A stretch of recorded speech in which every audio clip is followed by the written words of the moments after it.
Welcome to the webinar, joint webinar between Universitas Katolik Parahyangan or Parahyangan Catholic University and Guangxi University of Nationalities. The topic for this webinar is actually ASEAN countries and China's Belt and Road Initiative during COVID-19 pandemic. I would like to actually ask the Dean of the Faculty of Social and Political Science, Parahyangan Catholic University, Dr. Pius Sugeng Prasetyo, to actually officially open the session.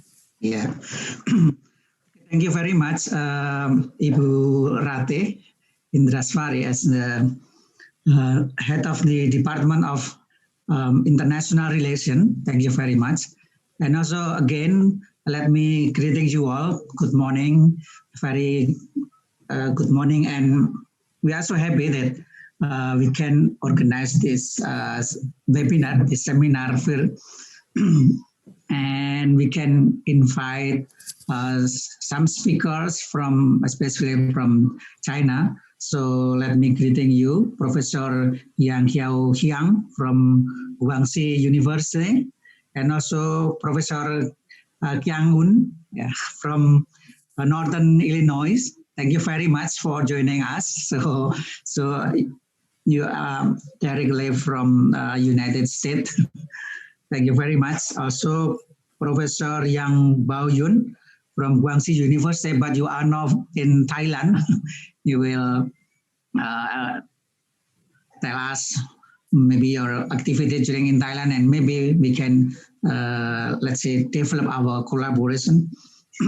And also, Professor Yang, thank you very much for joining us from Guangxi University, and our colleague, Bapak Sugiri. Terima kasih Pak Sugiri that you facilitated us, you bridge us, making a bridging between China and Parahyangan Catholic University. And of course, this is our happiness that Pak Sugiri can facilitate us to facilitate, especially in the Department of International Relations, to make a relation with Guangxi University, and of course with another university, for example, from Illinois University. So again, thank you very much. What I want to say here is that this is our early step, our first step, not the end of this step, but the first step to move forward. Means that we do hope and we are openly to make a kind of collaboration. So what kind of collaboration? For example, the academic collaboration, like seminar like this, and maybe we can continue our collaboration with joint research, maybe also join, for example, like student exchange. So this is our hope that based on this webinar, we start our collaboration. So again, thank you very much. So I hope that this seminar will give us a fruitful insight, a fruitful and inspiration to concerning the topic ASEAN countries and China's Belt and Road Initiative during the COVID-19 pandemic. So have a nice and enjoy the seminar, and we hope that we can get good things from this seminar. Thank you very much, Ibu Rate. Thank you, Dr. Pius Sugeng Prasetyo. The second one, I would like to invite Professor Yang Xiaoqiang from Guangxi University for Nationalities. He is actually the director of Indonesian Studies Center, and we've been talking, and he actually speaks a very good Indonesian and fluent Indonesian. Professor Yang, please. Ya, halo. Selamat pagi yang saya hormati Pak Pius, Ibu Rati Indraswari, Pak Irawan, Pak Rizky, Pak Agnot, dan sudah tentu Pak Sugiri ya. And dear Professor King, Yang Baoyun Jiaozo, and all participants, thank you for your presence here. I think visit UNPAR and College of ASEAN Studies of GXUN means Guangxi University for Nationalities, are very good partners. We have discussed how to strengthen academic exchange for a long time, and this seminar is one of the achievements of the discussion. I would especially like to express my gratitude to Dr. Pius and my Indonesian friends for organizing this seminar. And we all know that the COVID-19 has changed the world. It's likely that these changes have been deepening and continuing.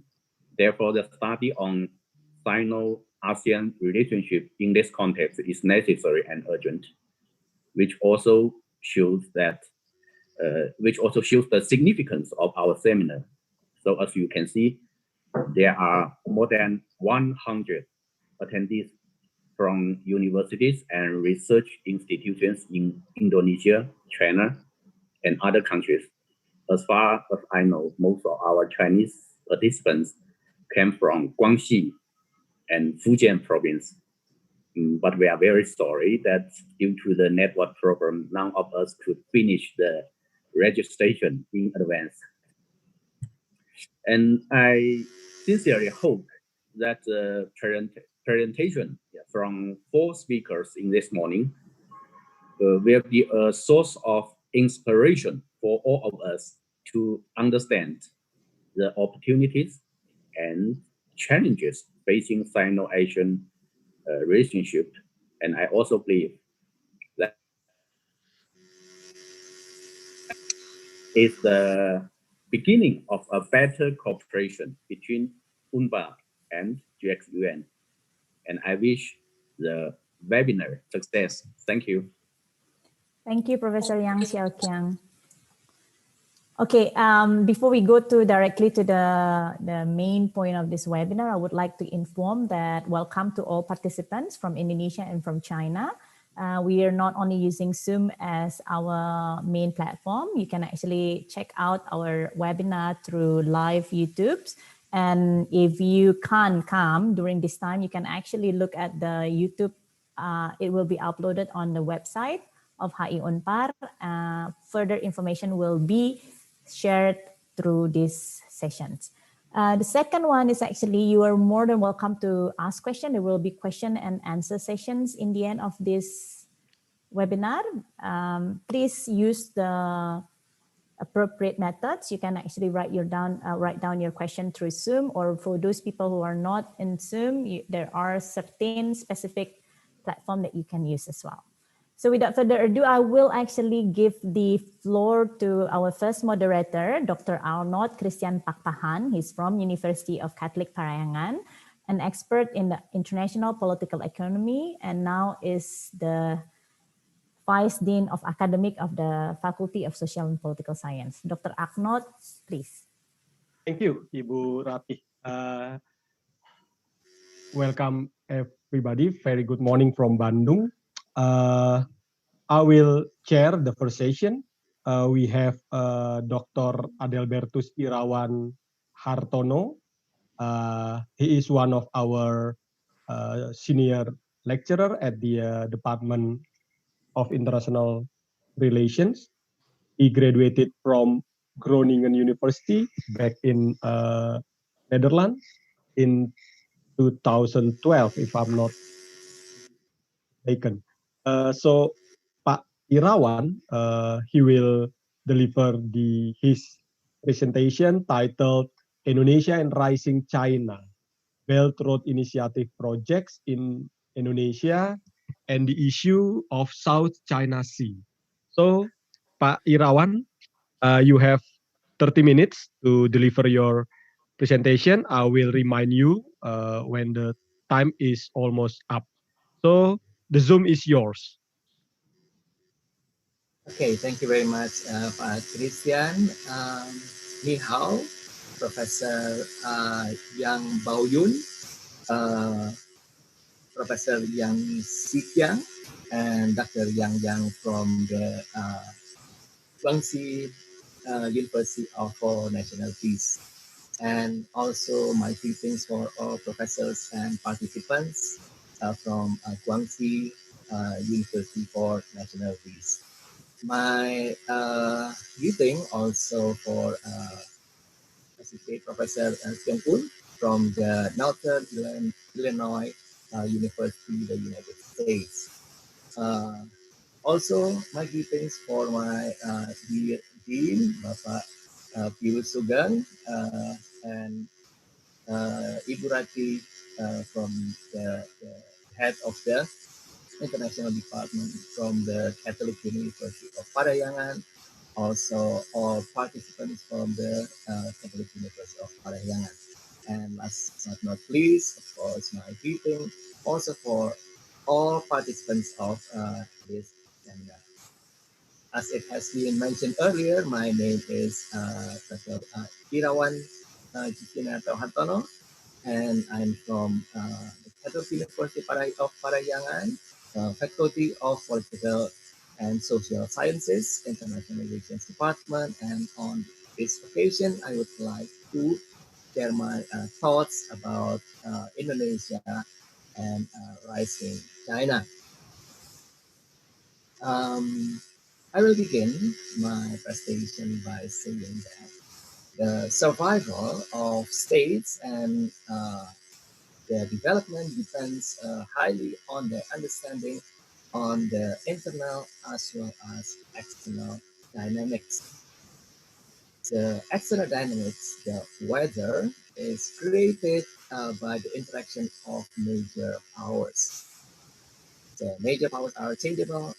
Throughout history, we can examine the existence of ancient Egypt, ancient Europe, ancient China, ancient India, Western civilization.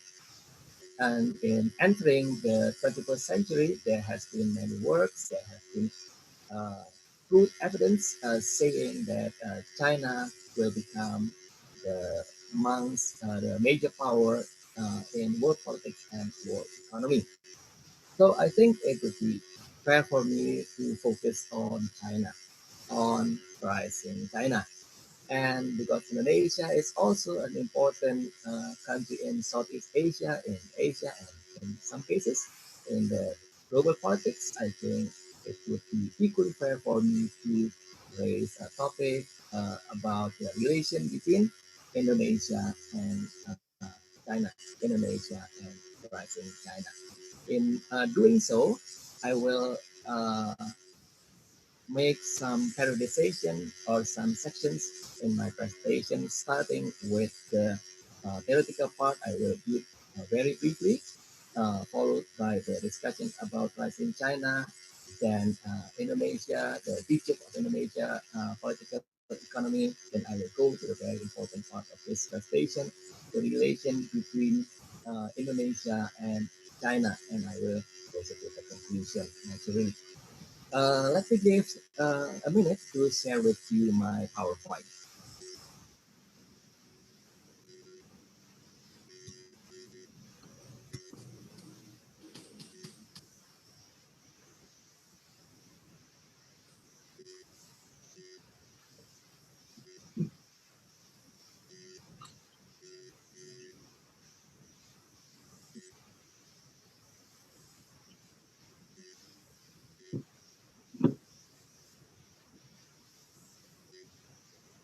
Please, they are working on it. Be patient, please.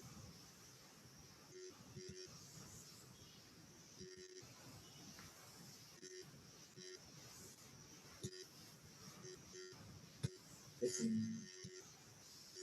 um, yeah.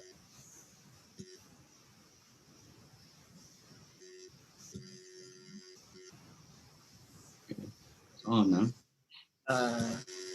30 seconds, please. Yeah.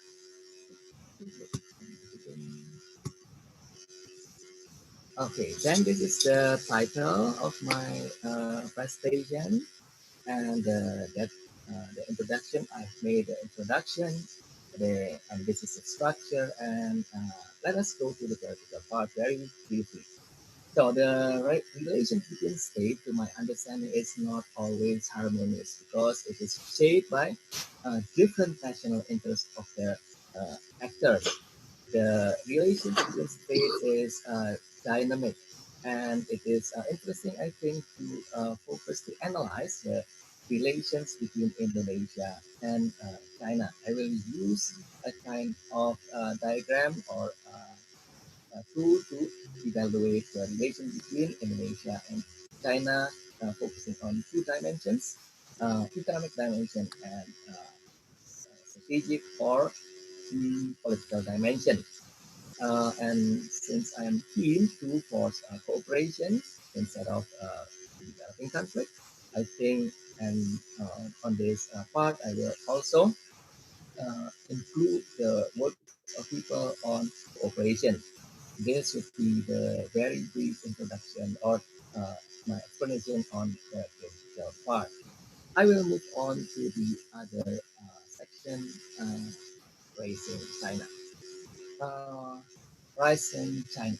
What I understand, or I refer my understanding about raising China to the developments and achievements of China that have significant effects to its surrounding, right, in terms of regional, in terms of global. So this is my understanding about rising China. And rising China, to my understanding, can at least be understood by focusing on two dimensions: the economic dimension and the political dimension. Let us start with the economic dimension. So the economic dimension of rising China is mostly related to the fast and strong growth of China's economy. This is started from the era of Mao Zedong. Uh, he initiated, he formed the political foundation of China. In terms of the economy, he focused on developing agriculture sector. He isolated China from the outside world, and as a result, temporarily China is not enjoying high growth. But the leadership of China after Mao, Deng Xiaoping, took a very different approach. He opened China to the outside world, to the global economy, invited foreign direct investment, and China managed to do this with the massive inflow of foreign direct investment from elsewhere, especially from the West with their technology, to China to be invested in various economic zones in the eastern part of China. This is the backbone or the very important stage of rising China that then resulted in the high growth of China at about 10%, enjoyed for about 2 decades. But then China, uh, because it is also related with the world economy, with the economy of the developed world, China economy was then gradually declined because of the crisis that happened in Europe, the euro crisis, and in the United States, the global financial crisis.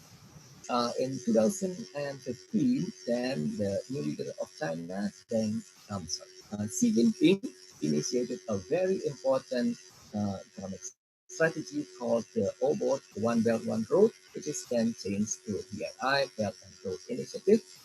Basically, it is a strategy that connects China with the rest of the world, not including the United States, uh, through two routes, the marine routes and the land routes.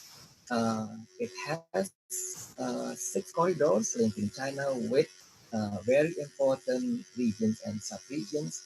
And basically, this is a set of uh, infrastructure and energy projects conducted through the cooperation between China and a lot of countries that joined this strategy.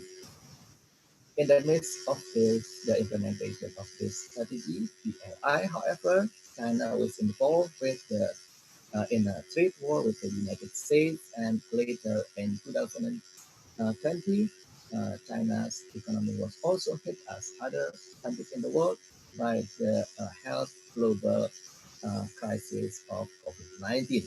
That is how I understand pricing China in its economic dimension.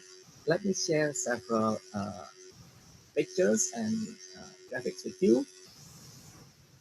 This is the faces. Okay, these are the very important leaders of China. This show the rapid growth of China's economy going down after 2007.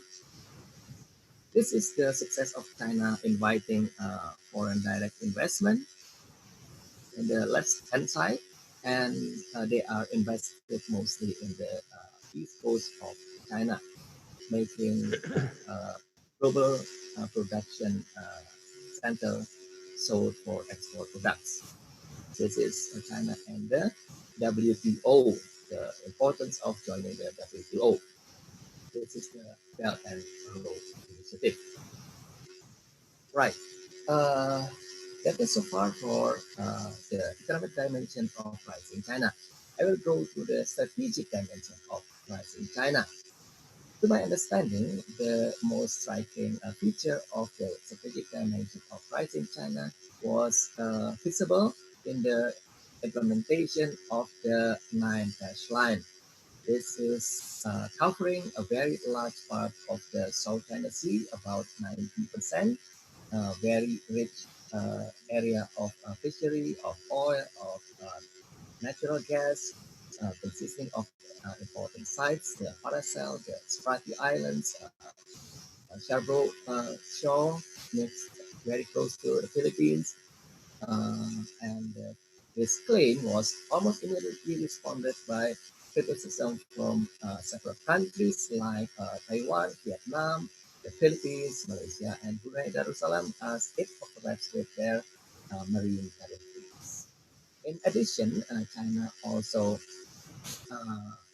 made a lot of constructions, marine and air constructions on the small islands, which raised concern because it has the potential to disturb the free movement of uh, international marine transportation.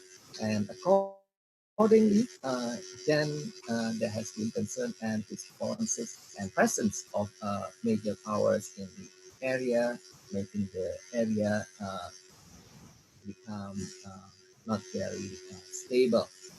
This is my understanding about pricing China in its strategic dimension. Let me share with you some visualization. Right, and the left-hand side is the 9-dash line, of course, Paracel, and Spratly and Scarborough Shore. This is the, and on the right-hand side is the satellite figure. These are the constructions of islands for marine and air facilities, and that's it for the strategic dimension of uh, pricing China. Allow me now to go to the other section, which is focusing on Indonesia. To my understanding, Indonesia's political economic picture is marked by a tendency of growth, of moderate growth, not high growth, but moderate growth. But it is interrupted by several sliding because of the crisis. So this is how I understand Indonesia's economy. Indonesia's economy can be seen originated or consisting of several stages. In the first stage is in the era of Sukarno. He disengaged Indonesia with the world economy, resulted in problematic economy. Then in the leadership of Suharto, then Suharto took a very different path, opening Indonesia with the world economy, and because of the Cold War at that time, uh, there has been intensive inflow of foreign debt to Indonesia. Indonesia also benefit from the radical rise of oil price uh, because of the tension in the Middle East. Indonesia also managed to improve its non-oil export. Also, Indonesia succeeded in building rice subsistence. Nevertheless, the economy of Indonesia is disturbed by the practice of conglomeration and nepotism, making the economy inefficient. And in the midst of this practice resulted in moderate growth of Indonesia at about 7.4%. But in the midst of this, then Indonesia was severely hit by the Asian crisis of 1996. The local currency of Indonesia then dropped significantly, and Indonesia have problems, serious problem in paying its debt. This leads to the next phase of Indonesia's economy, the recovery stage, by which Indonesia succeeded in paying its foreign debt to the IMF, the source of foreign debt. This is conducted in four presidencies, in the presidencies of B.J. Habibie, in the presidency of Abdurrahman Wahid, in the presidency of Megawati Soekarno Putri, and in the presidency of Susilo Bambang Yudhoyono. Then, from the era of Susilo Bambang Yudhoyono, Indonesia is facing the awakening state of Indonesia's economy with the strategy of MPTI, inviting foreign direct investment. Also, in the era of Jokowi, inviting foreign investment, connectivity, land and marine, infrastructure construction, also promoting the atmosphere for foreign direct investment. However, in the midst of this attempt, then Indonesia's economy, like any other country in the world, was hit severely by the crisis in 2020. That is the features of Indonesia's economy. So these are some prioritization, and these are the presidents of Indonesia. The growth of Indonesia's economy, there is a very deep slope decrease because of the crisis, and it is followed by a recovery stage. This is Soeharto in the era of new order, the crisis, IMF, the MP3EI, strategy of SBY, Susilo Bambang Yudhoyono, and the Martin Protom strategy of Joko Widodo, the construction of many infrastructure facilities, and that's so. Now I come to the very important part of the presentation, the relation between Indonesia and China. And I started with describing the relation before the BRI project. The relation between Indonesia and China was started in 1950, but then it was closed in 1967 in the era of Suharto. But 20 years after that, Indonesia reopened the relation between Indonesia and China in 1989, resulted in the fast growing of the trade relation between both countries. Both countries benefited from this practice. They enjoy high economic or trade revenue. Both parties benefit from it, but China benefit more than Indonesia. Then China was then it become part of the region by the invitation of China in ASA, ASEAN, China Pacific area, and also ASEAN Plus 3, South Korea, Japan, and China. That is the part that describes the start of the relation between Indonesia and China. Let us go to the current issues. In dealing with the current issues, this is the graphic. In dealing with the current issues, I start with the strategic dimension of the relation, the case of the Natuna waters. As I have mentioned earlier, China has initiated the 9-dash line. And in the very southern part of this line, it overlaps with the Indonesia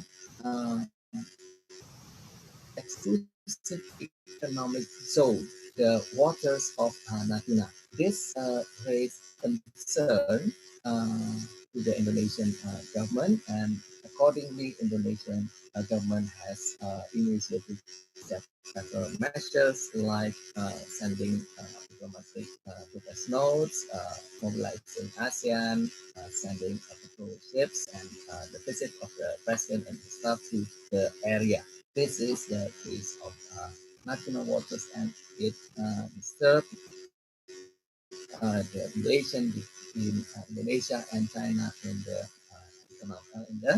political dimension. I will share you some pictures here. So here is the exclusive economic zone of Indonesia, and this is the area of Natuna. This is the island of Natuna, and this is the 9-dash line. So there is overlap of those two lines.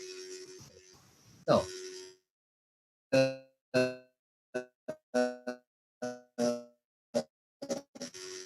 current case, the economic case are the projects implemented in Indonesia. The projects are related to BRI or Belt and Road Initiative. Most of the projects are to build infrastructures, marine infrastructure, land infrastructure, transportation, energy, and so on and so forth. These are foundations for the economy to invite, to allow the multiplier effects to the economy to take form. So these are very important projects. There are several examples in this project. The first one is these are the examples: the Suramadu Bridge, the Jatigede Dam, the Jakarta Bandung Railway Project, the Kuala Tanjung Special Economic Zone, the Morowali Industrial Project, the Kayan Hydropower Project, and the last one is the Sinovac Bio Farma Cooperation in combating COVID-19 in West Java. So let's begin with the first one. This is the Suramadu Bridge linking East Java with the island of Sumatra. And here is the copy. Madura.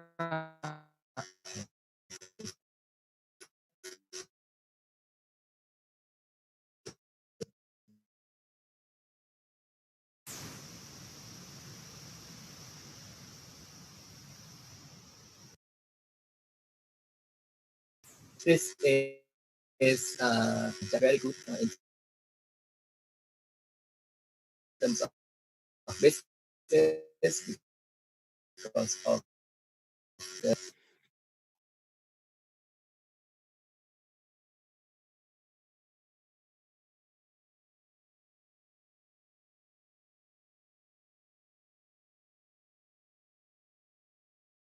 especially from the China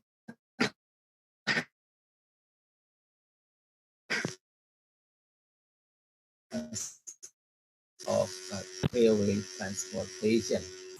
Okay, the second example is the building of special economic zone in North Sumatra in Kuala Tanjung.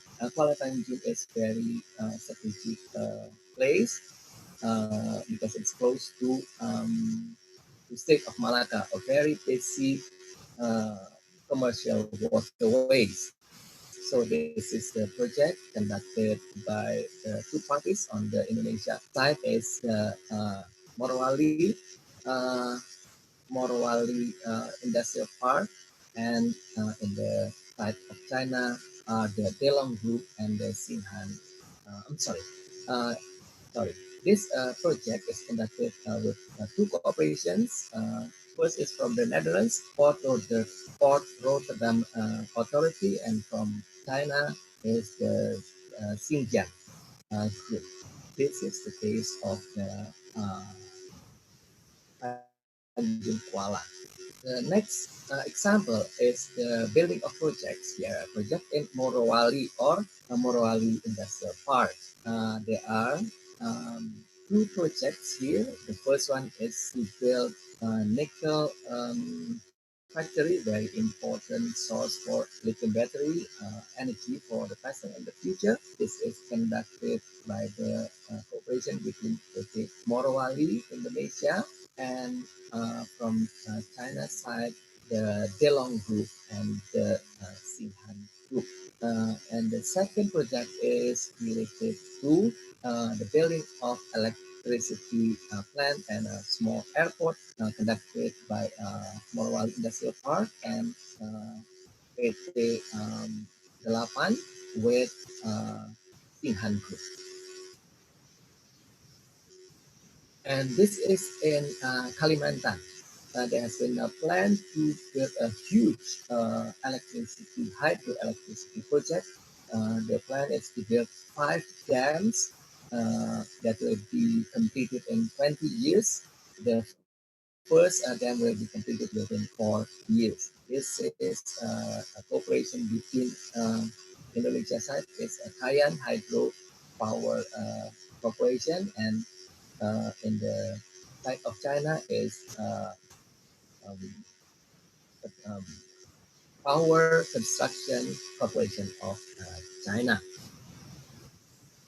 And the last cooperation that I would like to share with you between Indonesia and China, not necessarily related to the BRI group, BRI project, is the cooperation between Sinovac and Bio Farma in testing, making the third test of the possibility of the vaccine produced by Sinovac to be applied to multiracial patients or samples. This is very important to ensure the ability of the vaccine to be implemented safely. This is on the left-hand side, Bio Farma and Sinovac. Right.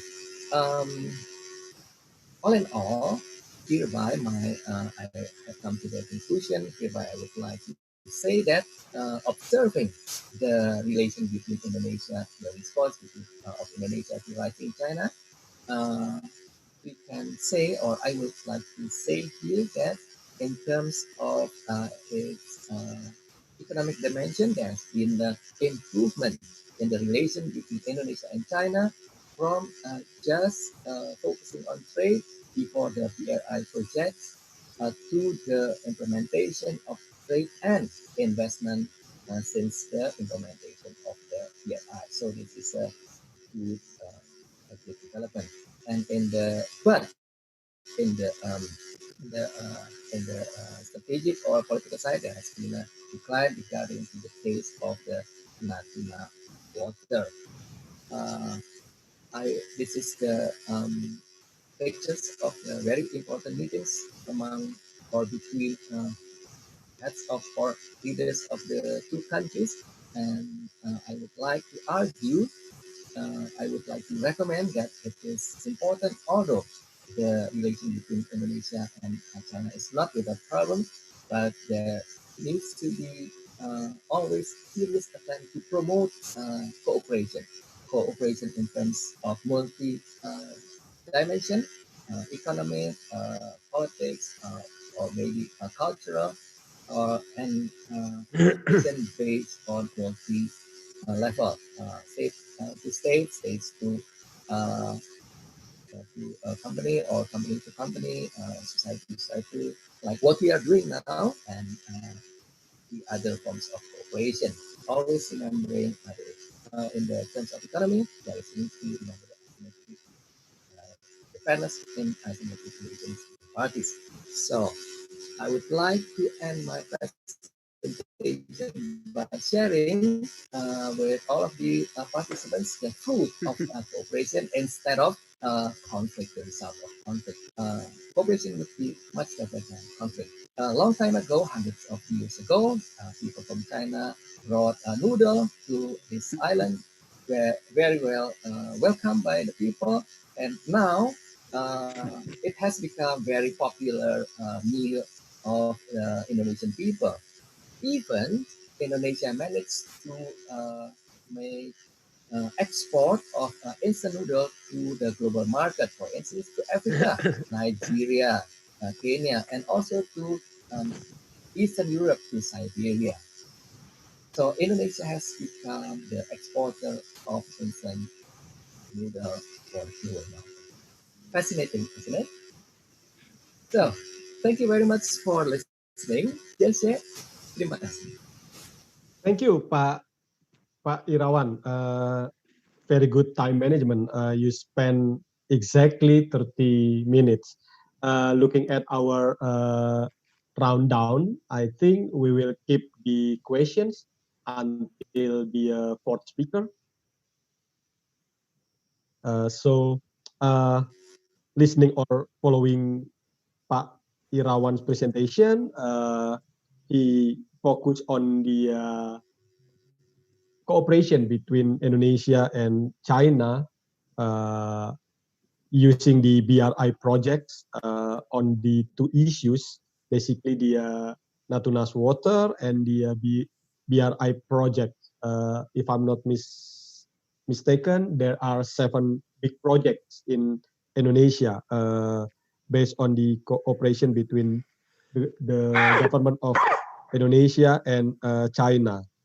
So the conclusion of his presentation is that the focus of our or Indonesia and China relationship before only on trade issues, but now after the BRI projects, we are dealing with the trade and investment issues. So thank you, Pak Irawan, for your presentation.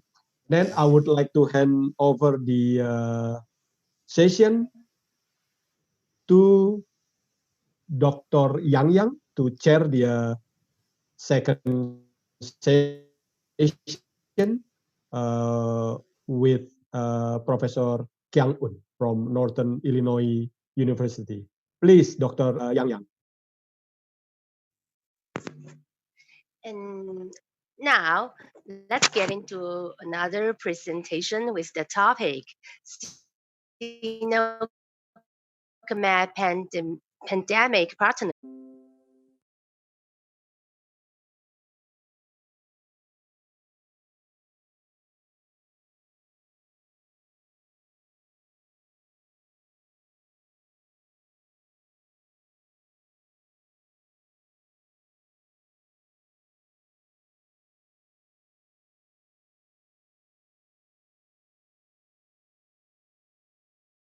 And we use the case study of Sihanoukville, the deep seaport coastal city, as our case study. And the second point is that China recent face mask diplomacy toward Cambodia has shifted the perceptions of Cambodia public toward China in a positive direction. And the last point that we will be making is that China's future soft power will depend on the ability of the governments of China and Cambodia to accomplish their stated objective of transforming Sihanoukville into Cambodia, Shenzhen. A Cambodian saying goes, where there is water, there are fish. Where there is land, there are Chinese. And this is an evidence showing that China present in Cambodia dated centuries ago. And if you look at this first picture on the top, is a picture of cockfighting that involved Chinese people that appear on the bas-relief of the Baiyuan temple of the Angkor complex. And the current Chinese who are now residing in Cambodia, which we refer here as the Old Chinese. Their ancestors immigrated from China to Cambodia during the late and early 20th centuries.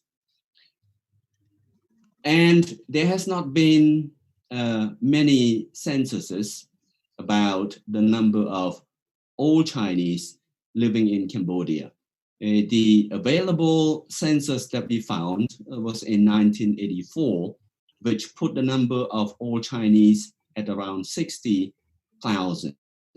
And we argued that this number is actually low because it was taken during the time of anti-Chinese people in Indochina.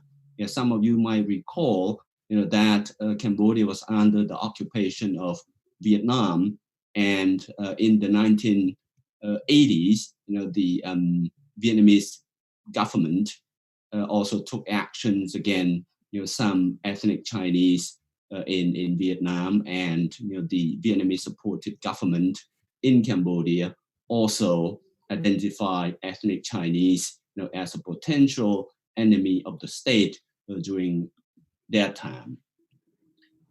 And the current relationship between China and Cambodia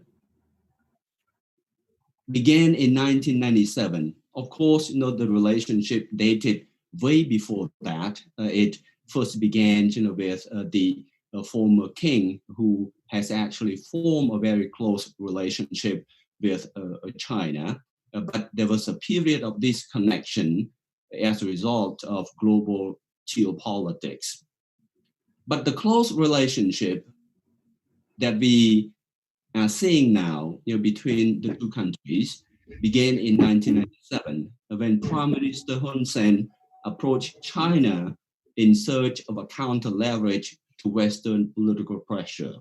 And this is happened when there were domestic political rivalry between Prime Minister Hun Sen's Cambodian People's Party and the Royalists.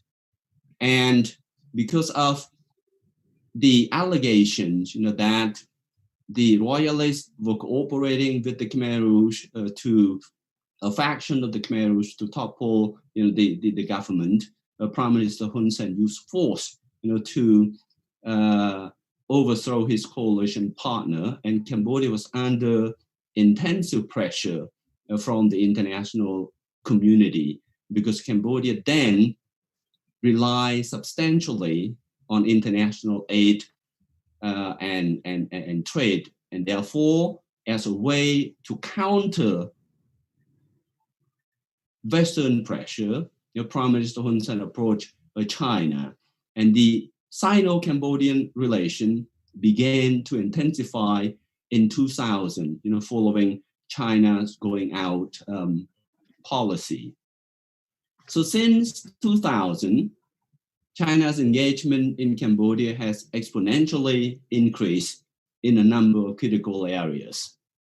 China does not only provide bilateral assistance to Cambodia, which has been substantial since 2000, but China also channels its assistance through multilateral institutions such as the Asian Development Bank and the World Bank as well. And as you see from this figure, the inflow of Chinese investment to Cambodia has totaled about $5 billion between 2011 and 2015. And the figure jumped to about $9 billion in 2019 alone. And bilateral trade between the two countries has also increased exponentially from just over $900 million in 2007 to $2.3 billion in 2013, and then jump way up to $9.4 billion in 2019. And we should note here that the available statistics are neither accurate nor complete, in the sense that there is fragmentation in the bookkeeping, I think, among various government institutions in Cambodia, but also our inability to access complete data. But the sheer presence of Chinese nationals and their economic activities in Cambodia actually reflect this high figure. The increase in investment trade by Chinese companies have been followed by unprecedented increase in the number of Chinese in Cambodia. So, as I mentioned earlier, the presence of Chinese in Cambodia is an old issue, but it has been sudden and in large quantity that has happened since 2000. And now the estimate of what we call new Chinese, those who came to Cambodia following the increase in Chinese investment and trade, has now number around between 600,000 to 700,000, and 300,000 of those are actually in the city of Sihanouk. By 2019, Chinese have actually literally taken over Sihanouk. If you read news reports, social media posts, you will see how people describe the shockingly large number of Chinese nationals as well as various economic activities within the city. So Chinese companies have invested in multiple projects in special economic zones, in hotels, resorts, real estates, and casino. And alongside these big companies, there are also small Chinese-owned businesses, family-owned, that include restaurants, retail shops, services, pharmacies, and the like. And if you look at this picture, the one to your left is the picture taken, I think Jingjing mentioned is around 2017. And this is about a year later, and that was in 2018. And you can see how much change had happened in Sihanouk. It became a quiet, coastal town to a vibrant, city full of skylines and nightlife activities. So our research, which I mentioned earlier, that China's soft power has appeared to have landed in a hard place in Cambodia. And there are a number of reasons underlying Cambodians' resentment toward Chinese. One issue is that the resentment against Chinese among some Cambodians were almost as intense as their long-held historical animosity toward Vietnam. And this is an important issue. And it is, as we argue, critically damaging for the image of any foreigners whose conduct, intention, that Cambodians compare to the Vietnamese. Because throughout Cambodian history, both Cambodian politicians and the Cambodian public have blamed Vietnamese for its intention to swallow Cambodian territory and for all the ills that Cambodia have faced. We don't have a firm data on the resentments of Cambodians toward Chinese, but this is sort of the impression through our limited interviews with some Chinese, as well as with Cambodians, and some of the Facebook posts that we have been consulting. And so the Cambodian image toward Chinese has not been good in recent years. And there are numbers of factors here. First is that the increased Chinese investment in Sihanoukville as well as elsewhere in Cambodia correlated with the rising incidence of land grabbing. And land conflicts have been a contentious issue in Cambodia since the country embarked, a free market, embarked market economy in the late 1980s. So the rising demand of land in the context of the country's tenuous land tenure has resulted in incidents of land grabbing by politically well-connected and wealthy Cambodians. Although we argue in our paper, the Chinese investor might not have been involved, but Cambodians associated land grabbing with the influx of Chinese investment to Sihanoukville as well as other parts of Cambodia. And the second factor that contributed to the rising resentments of Cambodians toward Chinese in Sihanoukville as well as in Cambodia in general is that, and here we will talk mostly about the coastal city of Sihanoukville, is that residents, in Sihanoukville experience economic hardship, due to rising inflation as a result of the influx of Chinese people to the city. And our field research has shows that that residents in Sihanoukville often complained that the presence of Chinese people have pushed prices high into the cloud. And this is a good example to show you how price has risen in the city.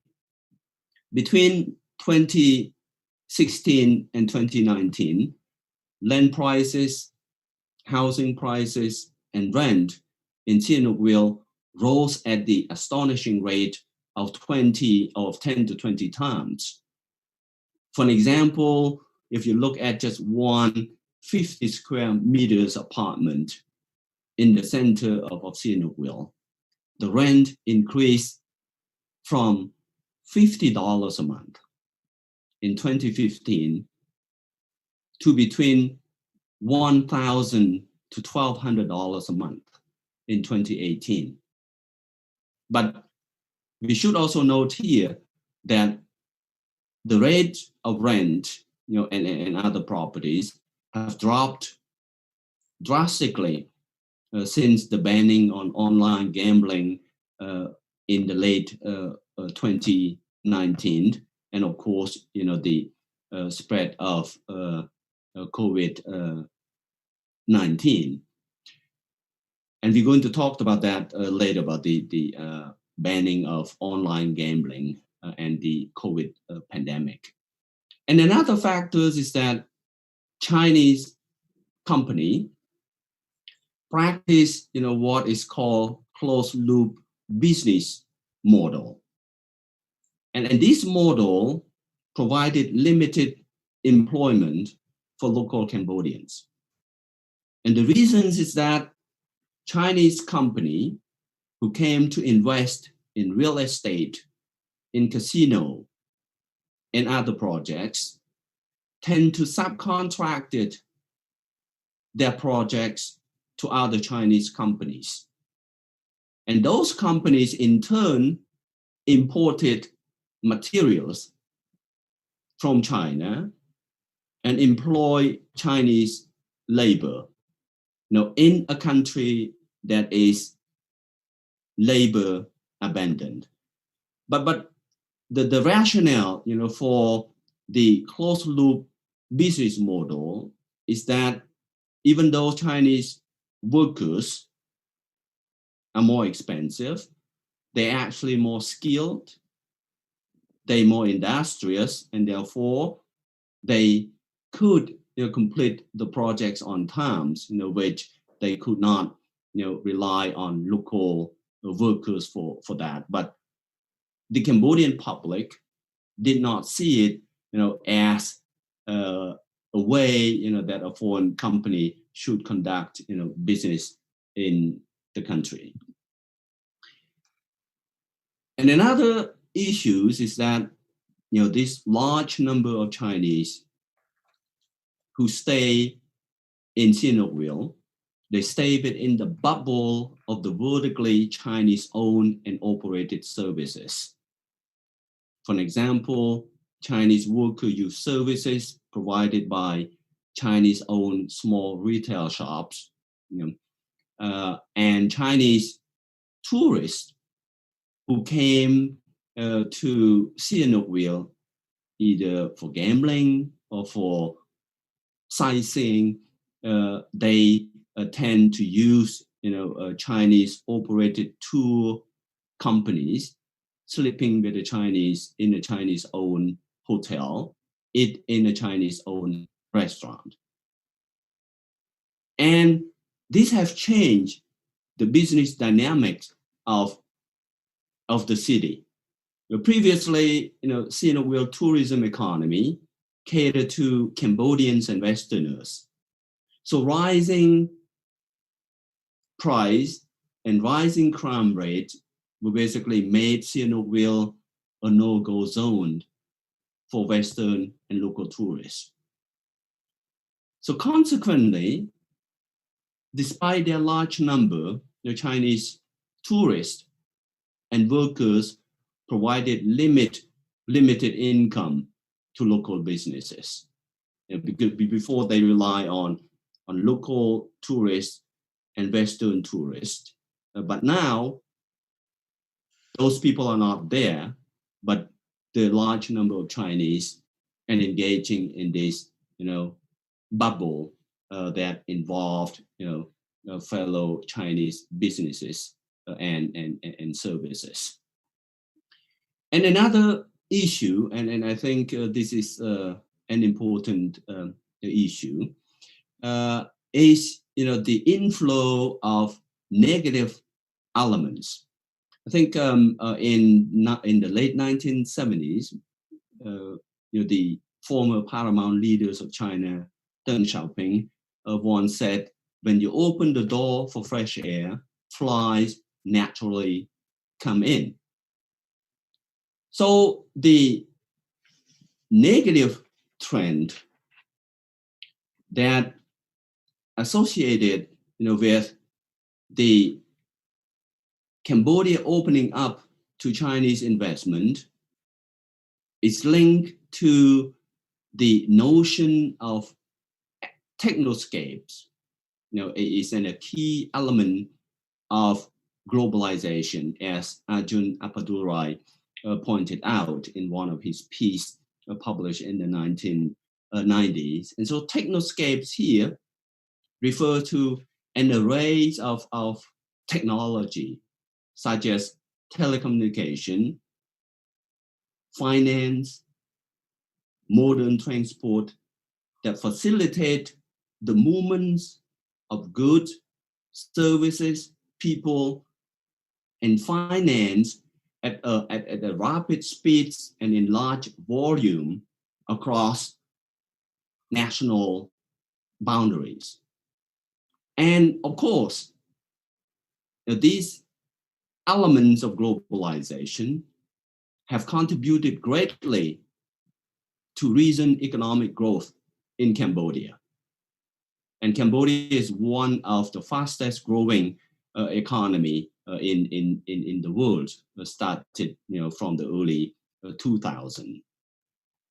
But bad elements also able to employ technoscapes, and prey on particularly in country with weak state capacity. And that way they could engage, in non-transparent movements of people, money, and services. The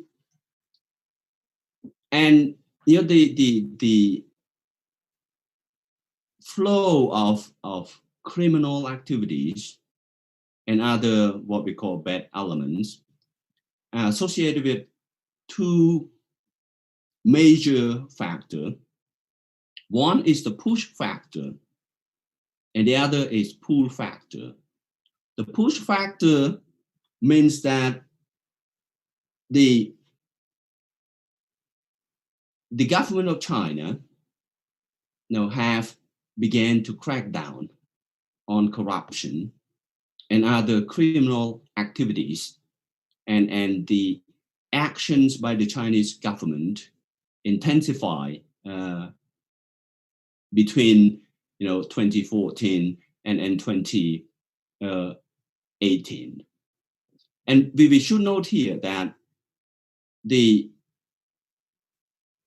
online gambling that was one of, I think, vibrant business operations in Sihanoukville, that their customers are mainly Chinese,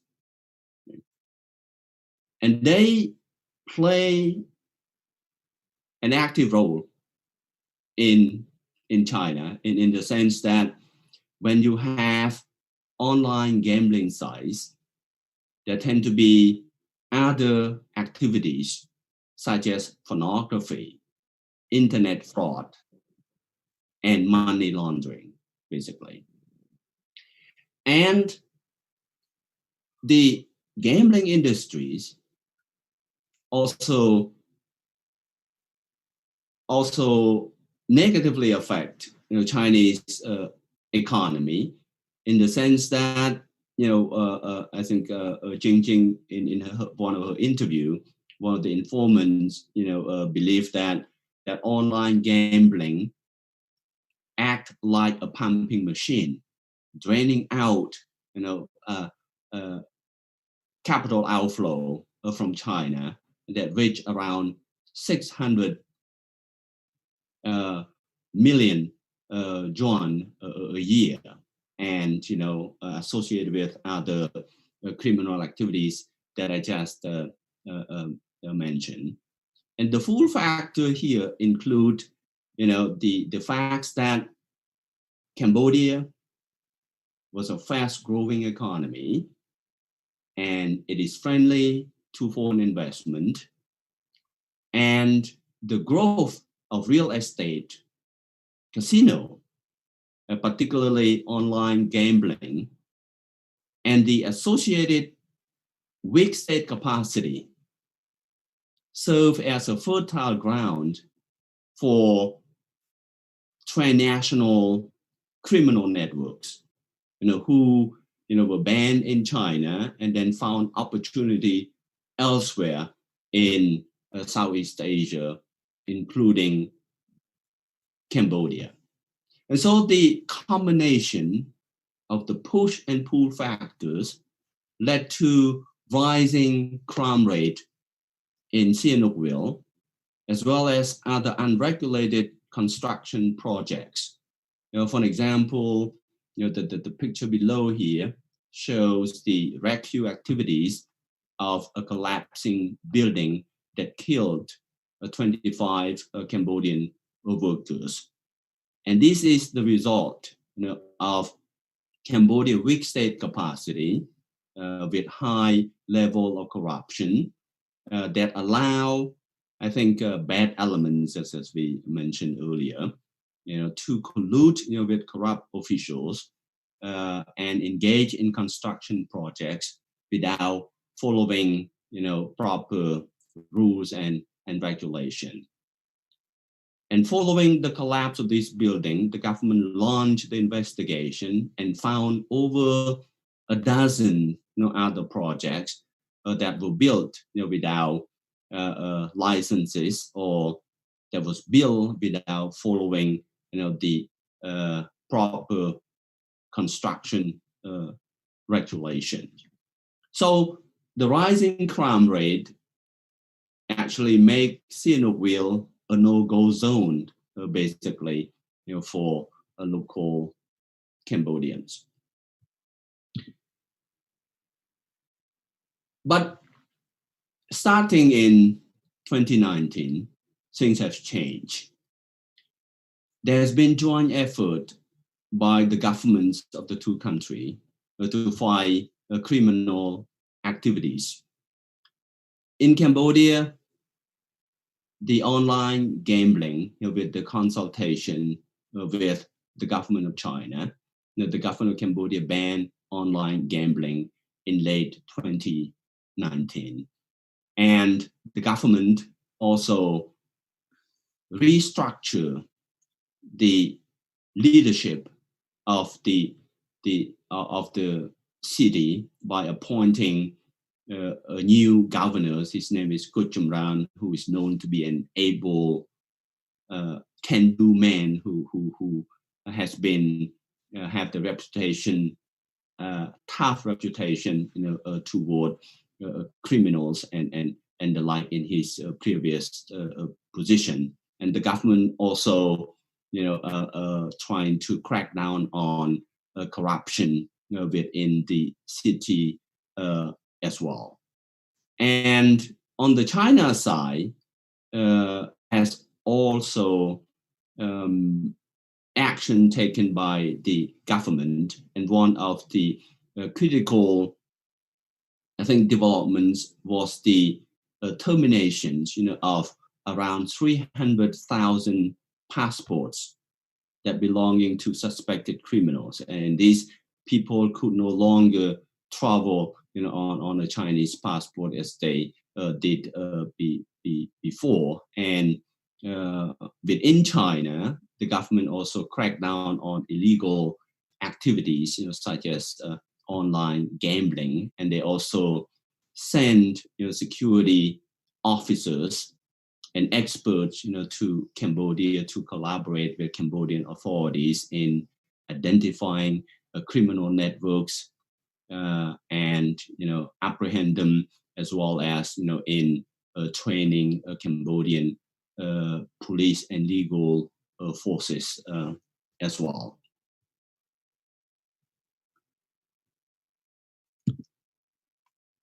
So now we get to the second part of the presentation here, is the, as we all know, COVID-19 so now we get to the second part of the presentation, economic and political problem is for the countries around the world. As we all know, one of our hosts COVID-19 earlier, that if there is no COVID-19, we would have been meeting in person for this workshop. And so COVID-19 has created a social-economic problems, but it also has also presented a diplomatic opportunity for China. On the outset of the pandemic, the Chinese government has sent large quantity of medical supply to Cambodia, and it also sent medical experts to Cambodia as well. And these actions by Chinese government has actually shifted the perceptions of Cambodian toward China, toward Chinese in a positive direction. And here are the reasons why Cambodian appreciated Chinese assistance during COVID-19, is that when the pandemic hit the country, there was a general sense of panic. And people were right to be panicked. First of all, Cambodia has a very poor healthcare system. One report that we consulted suggested that there was only 0.71 hospital beds per 1,000 people. And modern equipment in terms of ventilators and other were in short supply. So the healthcare system has already been overwhelmed even without pandemic. And so in case of pandemic, the system will not be able to cope with the pandemic at all. And another factors that make the Cambodian public panic was that there was a large number of Chinese nationals in Cambodia. As I mentioned earlier, that there are between 600,000 to 700,000 of them. And the fact that China was the ground zero of the COVID-19 pandemic, make people very nervous about the potential, widespread of the virus. But the presence of Chinese, the assistance that the Chinese has offered to Cambodia had helped in a number of ways.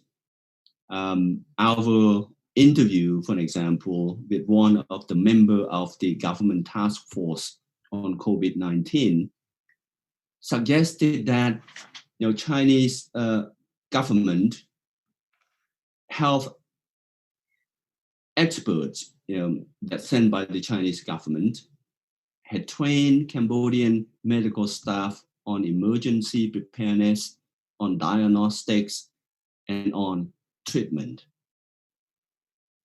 And that is why we see a number of positive comments and we gather some of the posts from Facebook and so roughly translate that capture the sentiments of Cambodian toward Chinese during the pandemic is that they said it will be all right because our Chinese friends help, right?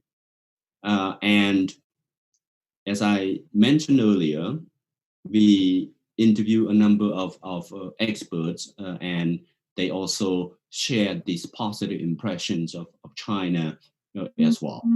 And one of the leading experts, the director of the Asian Vision Institute,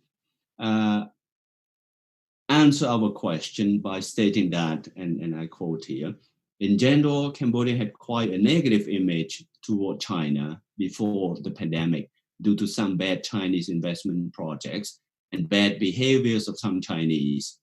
Yes, the Cambodian perception toward China has been more positive during the COVID-19. So if you look at the official figure, is that I think by this month, by August, there's been only 260 total confirmed cases, of which the majority have recovered, and there were no reported fatalities. So with a poor healthcare system, the Cambodia has managed to weather the COVID-19 pandemic, and China's aid has played a role in it. And this is a quotation from the official biographer of late King Norodom Sihanouk, who wrote to us in an email in a survey interview that Cambodia was also the first country to receive, apart from equipment, the first official team of medical experts in a bid to provide epidemic containment supplies and share diagnostic and treatment experience. They also still here, and that may explain why there have been no deaths in Cambodia so far, and most patients have recovered. So these last sections, we speculate on the way forward of Cambodian-Sino relation. during the pandemic as well as the post pandemic, is that China's intention is to use Cambodia as its beachhead and showcase for China projections of soft power in Southeast Asia and beyond.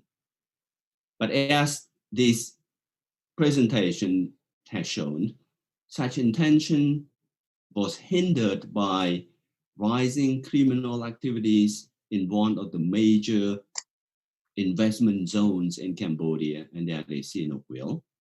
And there's also, the cultural insensitivity among some Chinese workers and tourists, as well as, the negative local economic impact of some Chinese investment in Cambodia.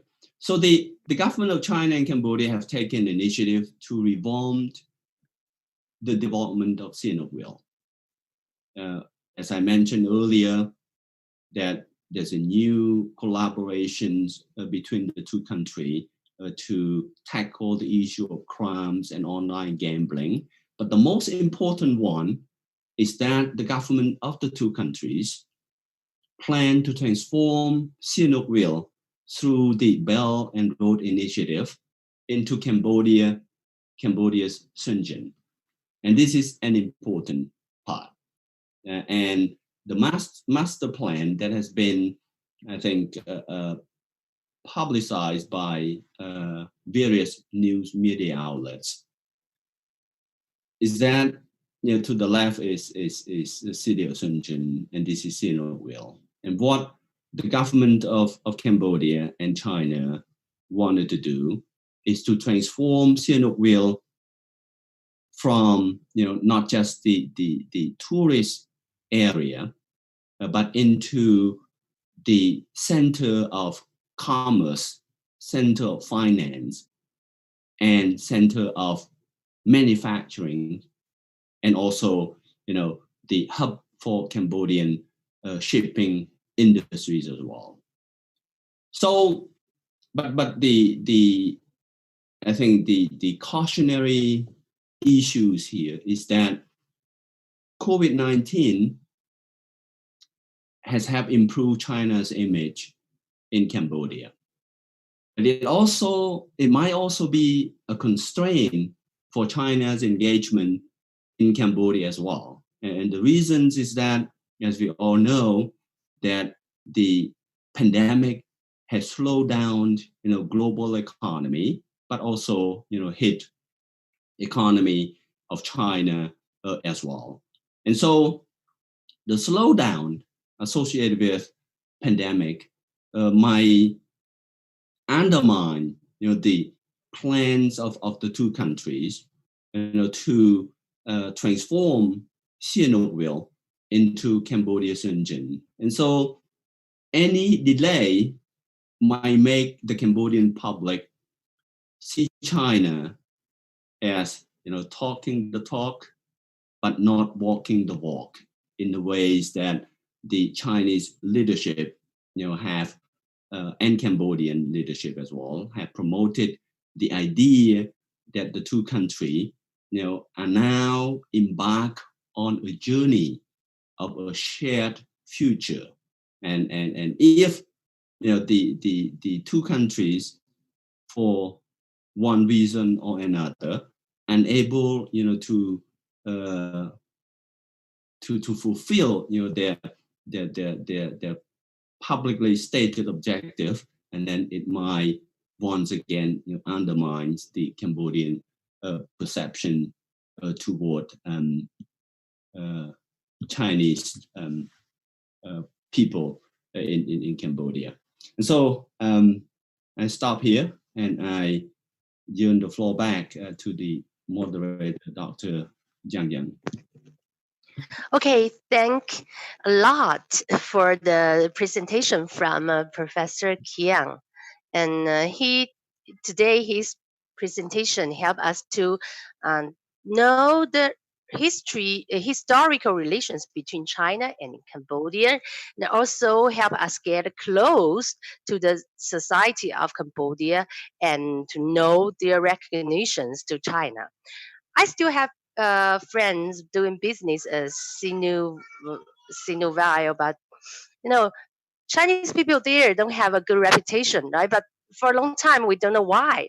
But today, Professor Kiang has a very deep and comprehensive analysis to this problem, and even including the Vietnam factor in the relations of Chinese and Cambodian, and which is always be ignored by the research from Chinese researchers. So thanks again for the presentation from Professor Kiang, and his speech will give a lot of inspirations for the after research on the cooperation of the BRI initiative. So thanks again, and I will give the time back to Dr. Acknold. Dr. Acknold. Yeah, thank you, Dr. Yang. Our next speaker, the third speaker will be Bapak Rizky Widian. He's also a lecturer in our department. Gimana caranya? Department of International Relations. He will deliver his presentation titled China, Southeast Asia, and the Belt Road Initiative under COVID-19, the increasing significance of trust building. But before giving the Zoom to Pak Rizky, for all speakers,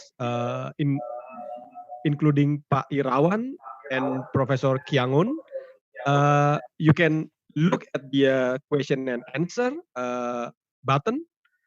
And if you have time and if you think that you can answer the question lively, so please to use the opportunity to answer those questions. So Rizky Widian, you have 30 minutes to deliver your presentation. Thank you. Okay, thank you, Bang Tian, Pak Tian, Dr. Tian.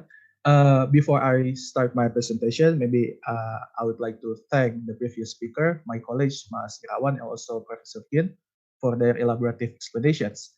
I hope that my presentation will add a little something to furthering this discussion. Okay, I'm here to talk about the China, Southeast Asia, and the BRI under the COVID-19 condition, especially in the case of the increasing significance of trust building. Since we are talking about the COVID-19 pandemics in the Southeast Asia, we should know about its chain reaction to the economic development. Since the spreading of the COVID-19 pandemic, the government around the world, including the Southeast Asian countries, implementing several policies. Unfortunately, these policies have negative impact on the economic development because these policies in the form of lockdown and also massive social distancing is limiting people's mobility. And the IMF itself already predict that the global economy will shrink about 3% by this year. And we can actually see with our very own eyes around us that people start to lose their jobs and businesses going down. So this kind of situation arose the need of the restarting the economy of the regional countries. In this case, several of the Southeast Asian countries already implement several strategies to reopen their economy. For example, Indonesia with its new normal, and also Malaysia, Philippines, Singapore, and Vietnam also try to gradually reopen their economy. So then what is the implication of this chain reaction of COVID-19, especially to the economic development in the region? I think that there are at least two implications of this chain reaction. The first one would be that the Southeast Asian countries actually need capital and resources to restarting their economy. They need sustainable financing, for example, to support their key government services. They also need stable supply of strategic and also general goods. They'll also need appropriate incentive for small and medium businesses. And ultimately, they need investment and connectivity through sufficient infrastructure that could help them to rejuvenate their trades. But the second implication, unfortunately, since we are still living in the anarchical international system where there is no government above the state, there's still a possibility if countries try to save themselves at the expense of other rather than cooperating each other. In the historical record, we actually already seen this kind of behavior in the case of the Great Depression in the 1930s and its aftermath. After all, the misperception and the fear of being exploited is still affecting the incentive of state to cooperate each other. And the condition of the crisis of the COVID-19 itself would lead to the bigger the nightmare policies. And I'm sure we don't want to see that kind of behavior in our near future. And several experts also already stated their concern that the world after the COVID-19 will be less cooperative and the tension will be high and so on and so forth. This is a grim picture of the international politics. From these two implications, actually, we can actually see that there's a nexus of interest between the Southeast Asian countries and also China through the BRI. On the one hand, the Southeast Asian countries need the capital, investment, resources, and also infrastructure to restart their economy, and China, through the BRI, could provide them what they need. The BRI itself is an ambitious initiative, I think, that at least covers 2/3 of the world's population.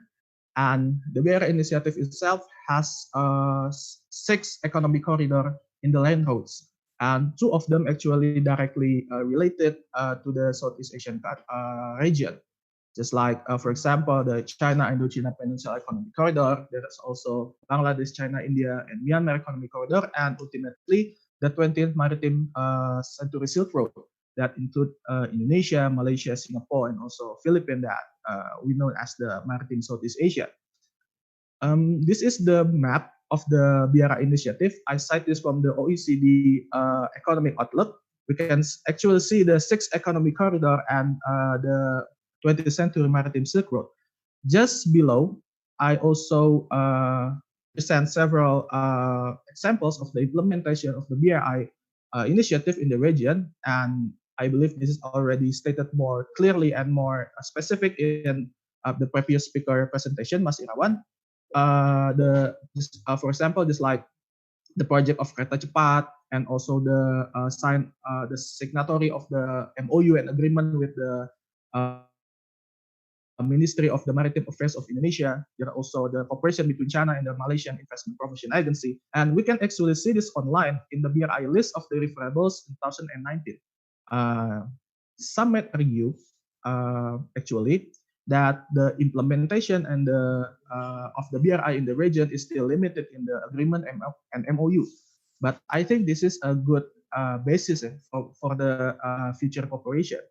And furthermore, China and Southeast Asian country to ASEAN actually has tried to synchronize the ASEAN connectivity project and also the BRI in the 2018, just before the COVID-19 outbreak. So we can actually see that there's a nexus of interest, and there are some China is being aggressive or not in the Southeast Asia.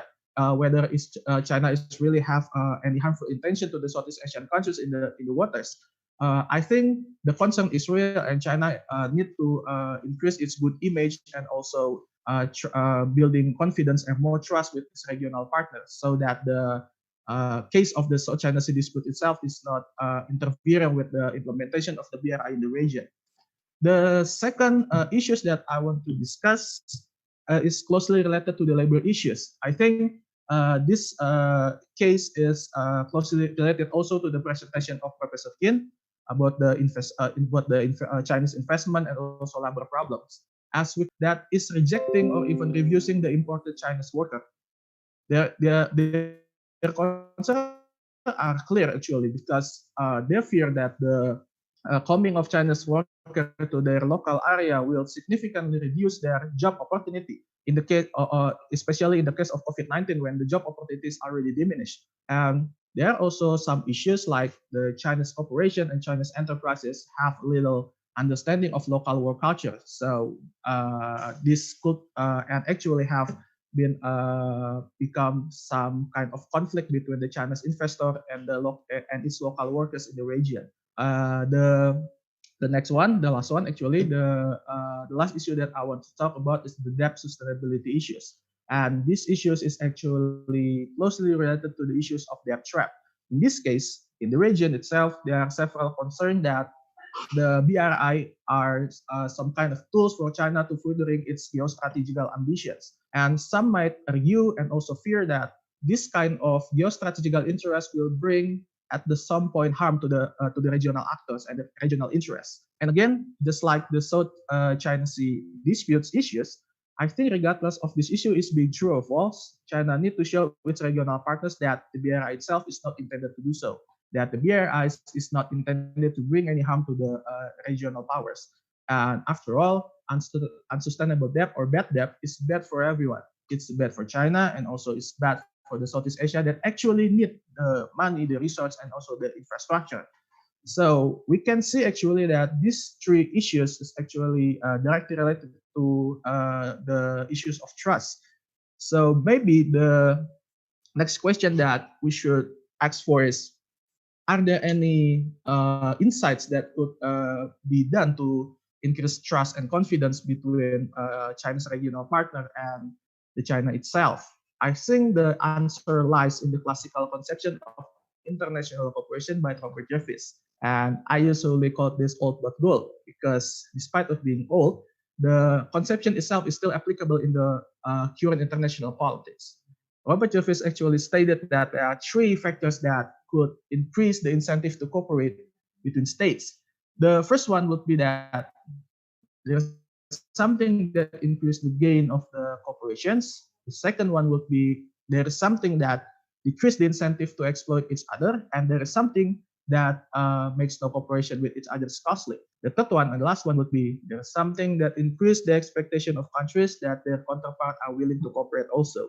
In the case of COVID-19 situation, I think the first factor is already fulfilled because if the Southeast Asian country actually implement the BRI in this region, I believe that the Southeast Asian country will achieve its goal, will achieve its purpose to restarting their economy, and China also will be benefited because they can actually implement the BRI more effectively in the region. So, well, deducing for this from this conception of international security, I think there are at the very least two things that could be done by, especially by China, to increase the likeliness of the cooperation between China and the Southeast Asia under the COVID-19 conditions. These two things actually closely related to the confidence building measures. I know that several of experts may be out there think that the confidence building is sounds so cliche, but I think the confidence building itself, despite of being so cliche, is the most important thing that people often forgot. So the first one would be strengthening the public diplomacy between China and the Southeast Asian countries. In this case, maybe in the Professor Qian presentation, closely related to soft power. Yes, I believe soft power is one of the important factor to the relation between the two states. So in this case, China should also approach the people of the Southeast Asia rather than the elites alone. Because since the BRI itself is a top-level design, China also need to consider the bottom-up or people-centered approach also. Because building trust with the Southeast Asian people about the goodwill and the goodwill of China's investment and trade are very important things. This way, China could avoid the bad narrative, negative narrative, and also the suspicion of the people of the Southeast Asia that China's investment is bringing any harm to them. So this way, China could actually, the BRI itself could actually be more accepted by the people of the Southeast Asia. The second thing would be the toning down of the security dilemma in the region, especially in the South China Sea. In this case, the toning down the assertiveness in the South China Sea is one of the important things. Being a status quo rather than a revisionist, including calculating the perspective of the other states is very important. I think China, as the most significant power in the waters and also other climate state, should have some self-restraint from the self in the South China Sea about their assertiveness and their growing influence in the waters. So this way, the problem of the South China Sea itself won't affecting in a negative way the implementation of the BRI under the COVID-19 conditions. After all, China and also the Southeast Asia is actually need the BRI to be implemented in the COVID-19 situations. So this is my conclusion. I think from my presentation, we can get at least 3 points that is related to each other. The first point would be that the COVID-19 situation itself raised the need to restarting the economy in the region. And this condition itself is a very chance for China to implement the project of the BRI more effectively in the region. Nevertheless, the COVID-19 situation shows the urgency to cooperate, but the state urged to save themselves and their suspicions and their fear to be exploited by, for example, China, cannot be underestimated at all, especially under the condition of the economic slowdown or even repressions. So in this case, China need to increase trust building and toning down the security dilemma in the region, and thus increase the willingness to cooperate of the Southeast Asian counterparts under the COVID-19 conditions. As a closing remark, maybe I say it is time for China with its capabilities to show the world about its goodwill and peaceful rise. Maybe that's all for me. I will give the floor back to the moderator. Thank you. Thank you, Pak Rizky. You spent only 20 minutes actually to deliver your presentation. This is a good presentation delivered by Pak Rizky, focusing on the way China is used BRI to promote, or let's say to deepen cooperation with the Southeast Asian countries, and also try to deal with problem of trust issues. The conclusion of Pak Rizky's presentation is that there is an urgency to cooperate during the COVID-19 situation or the pandemic, even though, as he mentioned in his presentation, some or several states try to save themselves, but using the BRI project, I think this is a good way to strengthen diplomacy, to tone down the security issues in Southeast Asia. So thank you, Pak Rizky, for your presentation. And I would like to invite Dr. Yang to chair the last session with the fourth speaker. Please, Dr. Yang. Yes, and now let's give our warm welcome to Professor Yang Baoyun from Guangxi University for Nationalities in China. And Professor Yang Baoyun worked in Peking University for a long time and do the research on Southeast Asia in history as well as nowadays. And today he's going to share his opinions with us on the impact of COVID-19 pandemic on the cooperation of BRI's building between China and mainland Southeast Asia. And Professor Yang Baoyun, please.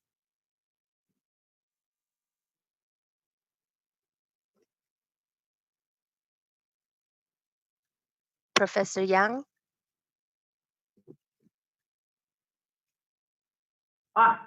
Okay. It's okay? Yes, we can hear you. Okay, thank you. Good morning, everybody. And I'm very happy to have opportunity to come here to share some idea with my colleagues from the different countries, especially from the Indonesia and China. Also, somebody comes from the USA, have a Cambodia origin. I think it's very good. Just some words about myself. I was professor of the Peking University in the School of International Studies, just as Yang said. And since 2013, I began to work in the Tamata University of the Thailand. But I have a very long history of the cooperation with the Guangxi University for Nationalities, even from the preparation of the establishment of ASEAN Study College. I work with them, and I'm very happy, but also very honored to give this speech as a member of the Guangxi University for Nationalities. Thank you. And just some words about my choice of this topic. Excuse me, Professor Yang. Can you close to the microphone? Your voice is not so loud. Please close to the phone. Yeah. Now it's okay. Better, but can you more close? Oh, close. More close to the phone. Close to the phone, the microphone. If I close my microphone, if I can still, you can still hear me. And but now it's better, but could be more better. Okay. It's okay. Oh, better. Okay. I'll try again. And I just explained why I chose this topic, because I find for the topic of today of the seminar is just on the three very important factors. Firstly, the COVID-19 pandemic. Secondly, the Belt and Road Initiative. And the third, the relationship between China and ASEAN. And with the reflections, I think that maybe it's better to join the mainland Southeast Asia as my topic this week. I'm working in Thailand and just in the mainland Southeast Asia. Even I participate just on the rising of China and mainland Southeast Asia.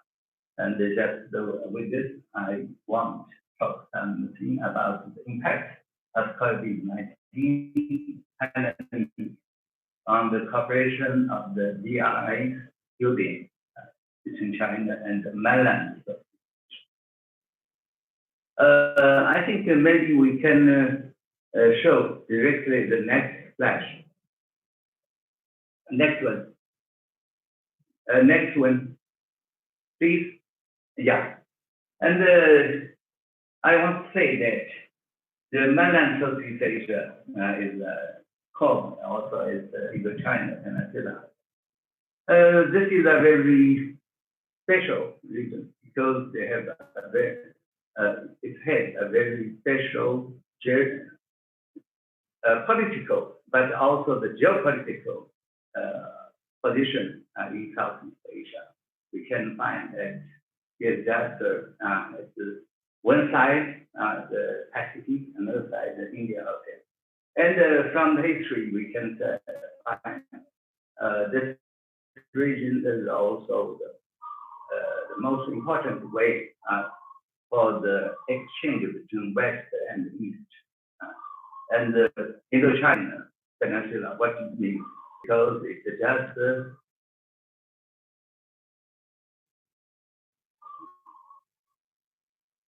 between tree and the coast, along the coast of this region, play a very important role in the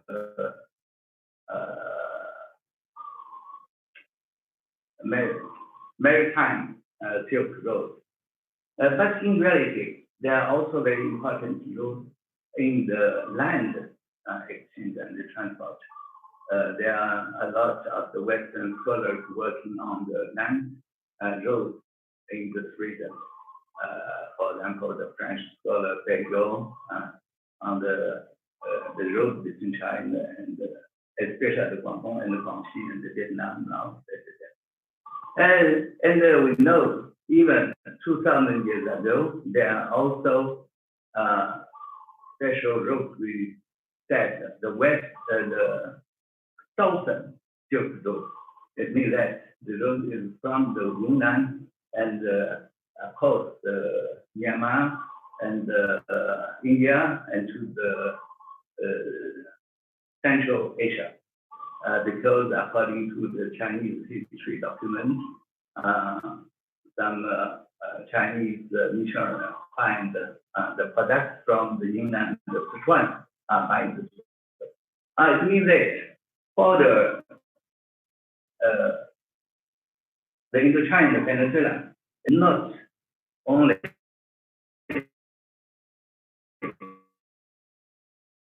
point of the maritime Silk Road, but also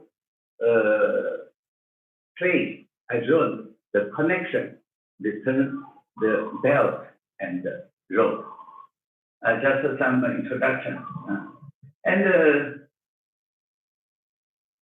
But today, firstly, I want to say for the Indochina Peninsula, it has a very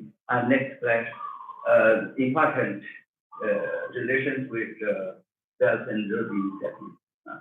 Because according to the project vision and action on the Belt and Road of the Chinese government, and there are 6 economic corridors. And among the 6 economic corridors, there are the Indo-China Peninsula International Economic Cooperation Corridor. And today, I will talk about the relation between China and mainland Southeast Asia, and I want to take a stand on this economic corridor. First thing, we can continue. Please. Next one. Okay. For this corridor, China and the China Peninsula and Indo-China Peninsula economic corridor, and it is from the Nanning of Guangxi and the Kunming of Yunnan, and cross Vietnam, Laos, Cambodia, Thailand, Myanmar, Malaysia, and end in Singapore. But today I want to talk especially on the 5 countries, Thailand plus CMLD.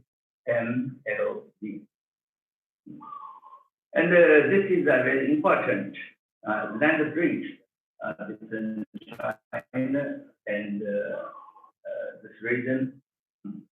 And we can say that this is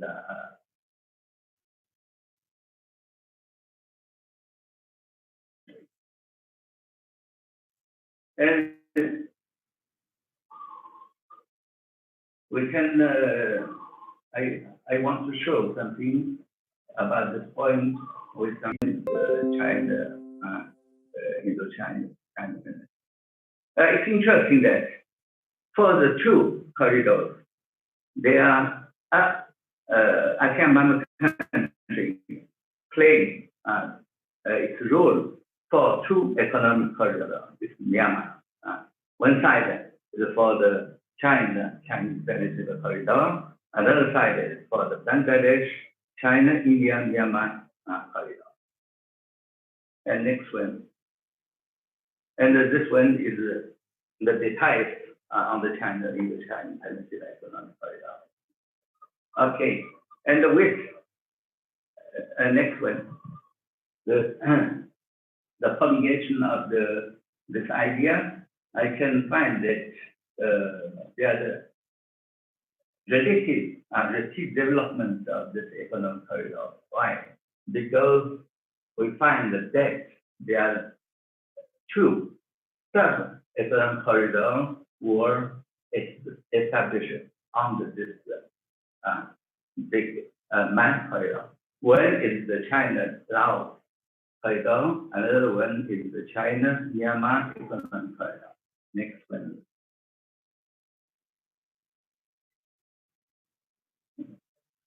I said that today I want to talk especially the Thailand and the CMLD, C Cambodia, L Laos, M Myanmar, D and Vietnam. You can say that they are the 4 new member countries of the Southeast Asia, and Thailand take many attention and many important for its relation with CLM. Next one. Next one. Yeah. And for the China-Laos economic corridor, we know Laos was closed by the neighboring countries, and it wants to change the situation. And China, or we can say that China-Laos economic corridor is a connection between Chinese Belt and Road with the bloc. Then the change the landlocked country to land-linked country, and it's very important for development of Laos. And is from the Kunming and Batek in the south. There are many contents on this cooperation today because we haven't enough time. And for this corridor, most important achievement is the construction of the Sino-Laos railway. Next time. We can find it. The color, the red color, is the railway, China-Laos railway. And after there are violet color.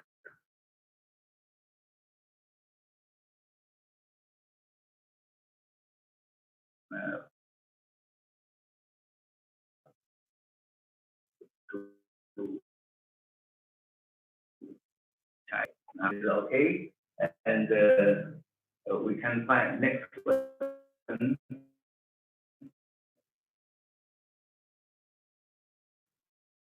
Mekong River near the Lambrapa, and this is the constructed tunnel of the railway is very long. And now we can say that they are not the big obstacles for the construction of the rail. And for the China-Myanmar economic corridor, it's relatively new. According to the conception, next one, yeah, it's also from the Kunming and the Mandala. But the Mandala, and there are two branches. One is to the Biao, and another one to Jiangguang. And it's also very important for the development of two countries. And yeah. And just at the beginning of this year, and there the visit of the Chinese president Myanmar, and the two governments decided to improve or to accelerate the construction of the China-Myanmar economic corridor. Next one. Yeah. And at the same time, the China Indo-China Peninsula Corridor project also have the contact, the connection with the national development program of other countries. For example, with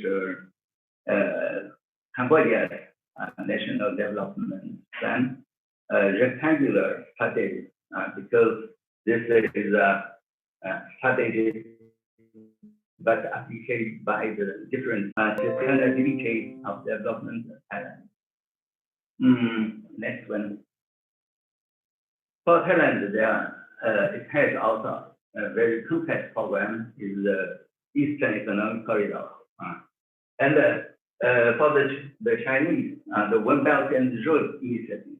And for in this initiative, they are the Indo-China Peninsula Economic Corridor. And for this project, the objective is win-win. because through this project, we can strengthen the cooperation between China and next one, the states of the Indo-China Peninsula. And another side also to develop the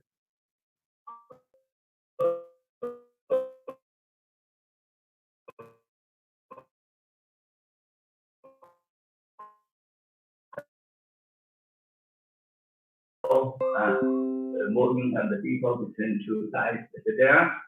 And in the most country of this region, they find the first case of the COVID-19 is from China. For example, in Thailand, the first case is a Chinese tourist.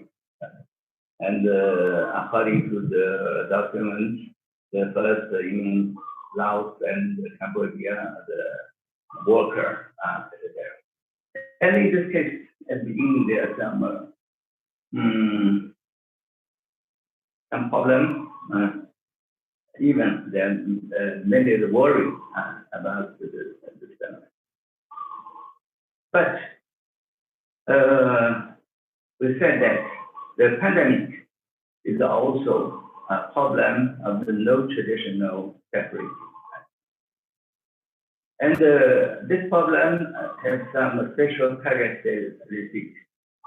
For example, the open across the border, and it comes suddenly, and it's not easy to prevent.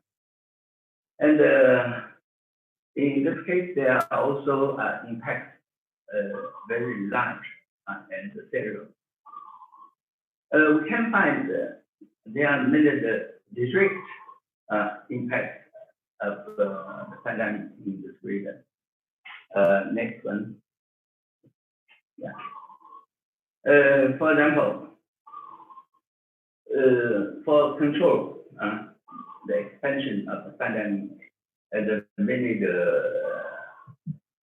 community was brought, and the workshop all was set, and the moving of the people is blocked. And in this case, there are many problems appearing. For example, for the trade and the transportation is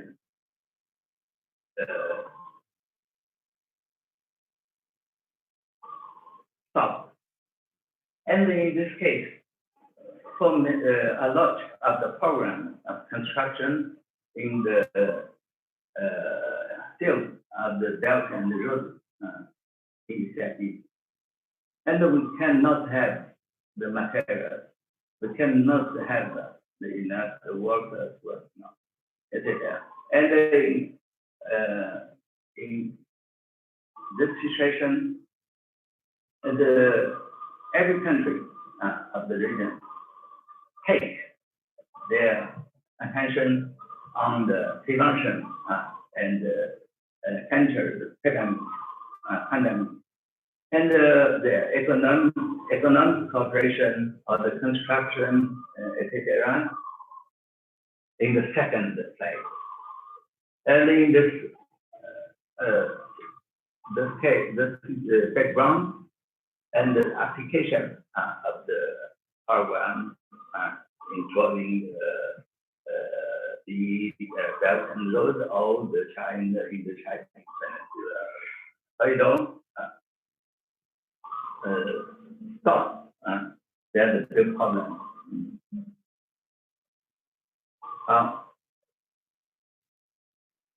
Okay, next one. Next one. I finish it.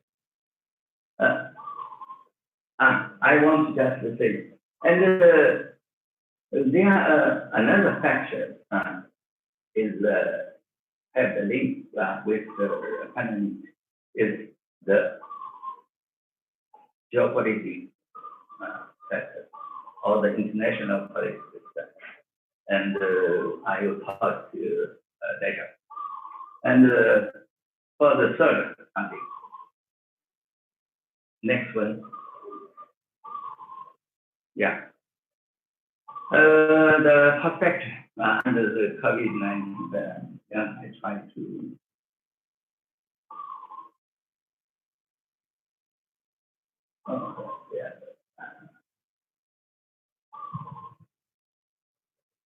I think it's true that the pandemic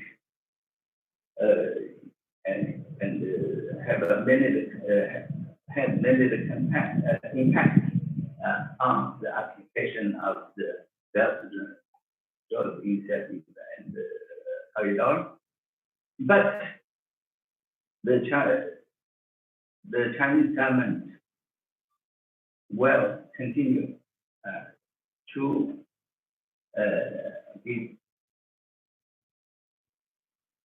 applicate the program. Why? Because BRI became strategy of the country, and it is also a very important part of the economic diplomacy of China. And in this case, we can say that it's sure after the pandemic, the BRI and economic corridor project will continue to develop.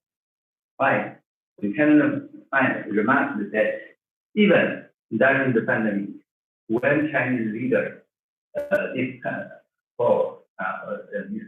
discuss with the foreign country's leader and continue to make accent on the application of the BRI. For the other side, it means that for the country along the belt and the road, the government hope also to stimulate the economic development after the pandemic. And in this case, the PRI and the economic corridor can play a very important role to the activity of the economy of the country concerned. And I think another side, we can find that the pandemic has changed many things. Even we can say it changes the world and changes the many things, not only for the concrete economic and activities, but also for the ideology, for the idea, for the reflection ways of the people. And in this case, I think that it's true we must have some new reflection and on the development in the future of the BRI and the economic corridor. For me, I think that it will be more open, and there are also new campaigns well adopted by the initiative and the corridor. Actually, we can say that there are some most important things. First is the problem of the health, because pandemic gives us many lessons on the human security and health. In reality, China introduced the concept of the health Silk Road in 2006. And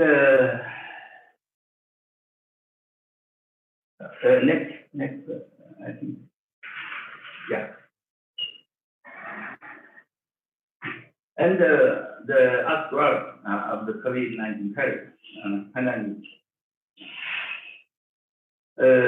with global infection, the deglobalization the situation of that situation. And it's very urgent to develop the cooperation between different countries in the field of the health. And we can say that between China and the countries in the China Peninsula, we have many experience. Why? Because since the 2003, during the pandemic of the SARS, China has established a very close cooperation in the field of the health with ASEAN, including the countries of the peninsula. And China tried to propose to establish a community of the human destiny. Now we can also the community share the future. I think that after now or after pandemic, the strength, the cooperation between China and countries along the Belt and the Road in the field of the public health is very important. So this is a basic of the human community. Concretely, for the Chinese anti-epidemic cooperation with countries in the Indo-China Peninsula, we have a very long history, and the cooperation in the public health between two sides exists for a long time. But we must continue to strengthen this cooperation, especially we must deeply study some new phenomena, new characteristics of this pandemic, and try to find, to establish the cooperation more concrete, more efficient in the for the public health. And we can say that this time, just as our colleague said, there is a cooperation between China and the country of the Southeast of the Indo-China Peninsula, especially between China, Cambodia, Thailand, Myanmar, etc. And we can say that we have a good result of this cooperation. According to the statistics, we can find that even in the Southeast Asia region, even among the member countries of the ASEAN, we can find that the country in the Indo-China Peninsula is in the relatively good situation of the anti-pandemic, and there are no so many the case. Especially there are not so much so many die, etc. We can say that there are good results of the cooperation in the field of the pandemic. But after the pandemic, next time.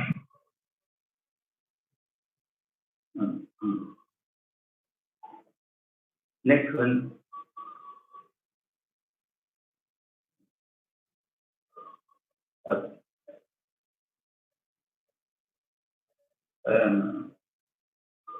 Yeah, okay.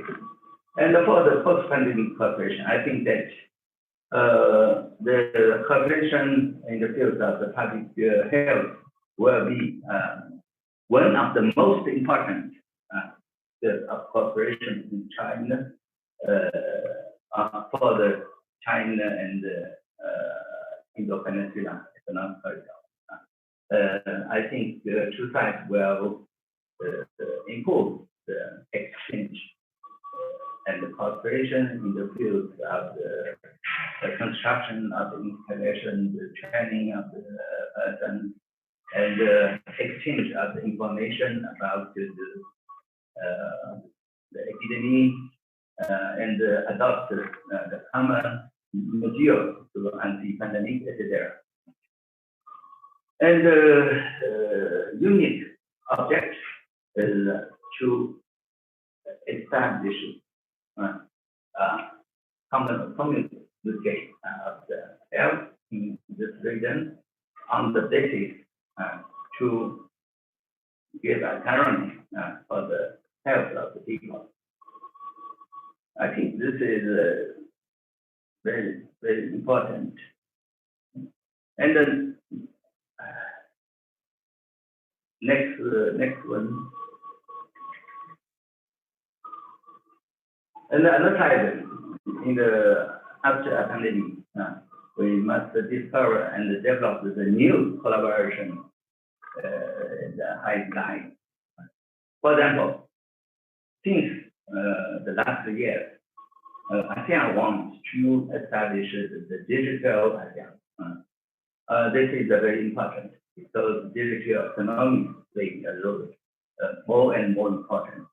But in the ASEAN countries, among the member countries of ASEAN, there are very big difference between the developed and the developed relative countries of the ASEAN. And during the pandemic, we find that the digital technique playing a very important role in the period, not only for the anti-pandemic, and also for the current life of the people, and for example, for shopping, etc. And certainly, this trade will keep in the future, in that after the pandemic. And this can also give a new hope of the improvement for the BRI. I have some time. Okay. For the concretely, for the China, Indo-Chinese economic peninsula, and the digital economy is very important. It will be one of the most important sectors of the cooperation for construction of this economic corridor. Yeah, because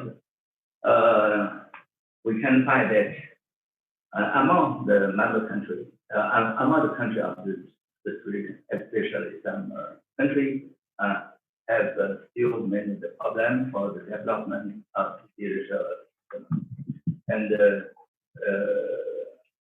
we can do many things together to change the phenomenon. In reality, even before the pandemic, and also there a large cooperation between China and the member countries of this region. For example, Alibaba and Ma Ying have a big influence in this region. Ma Ying have visited a lot of times, for example, in Thailand, in Cambodia, etc. I think in the future, there will be much more the Chinese digital enterprises welcome to the Indo-China peninsula and develop the ASEAN, especially the strength, the cooperation with the local enterprises and to improve the digital economic development in the country. Okay, last, I just some words on the, I think for the future, we must improve the effectiveness of the BRI and the economic corridor in the region. Why? I think the pandemic has stopped in some level the development of the initiative and the corridor, but another side, it will give us also the time to have more deep reflection to the consider how we must do to impose more ethical the application of the initiative and corridor. Because I think that the Belt and Road Initiative is some new phenomenon because since the 2013. And for a new thing, it's truly, it's also very possible to have to end some problem, etc. And in reality, we can find that China adjusts also the material of the policy during the application of the initiative since the last 7 years. For the region of the Indo-China Peninsula, I think that we must have more the consideration on the people's live home. We can find that many problems caused by the pandemic have the relation or directly related to the people's living home. And before I talked about the problem of the health, of the security of the human life, but another side, I think in the future, we must have more consideration on the to improve the eco development, the region, and to protect the interests of the local people, local communities, and we must try to do and to improve the local people can truly feel the Belt and the Road project to bring them the direct benefit. And in this case, we must next one.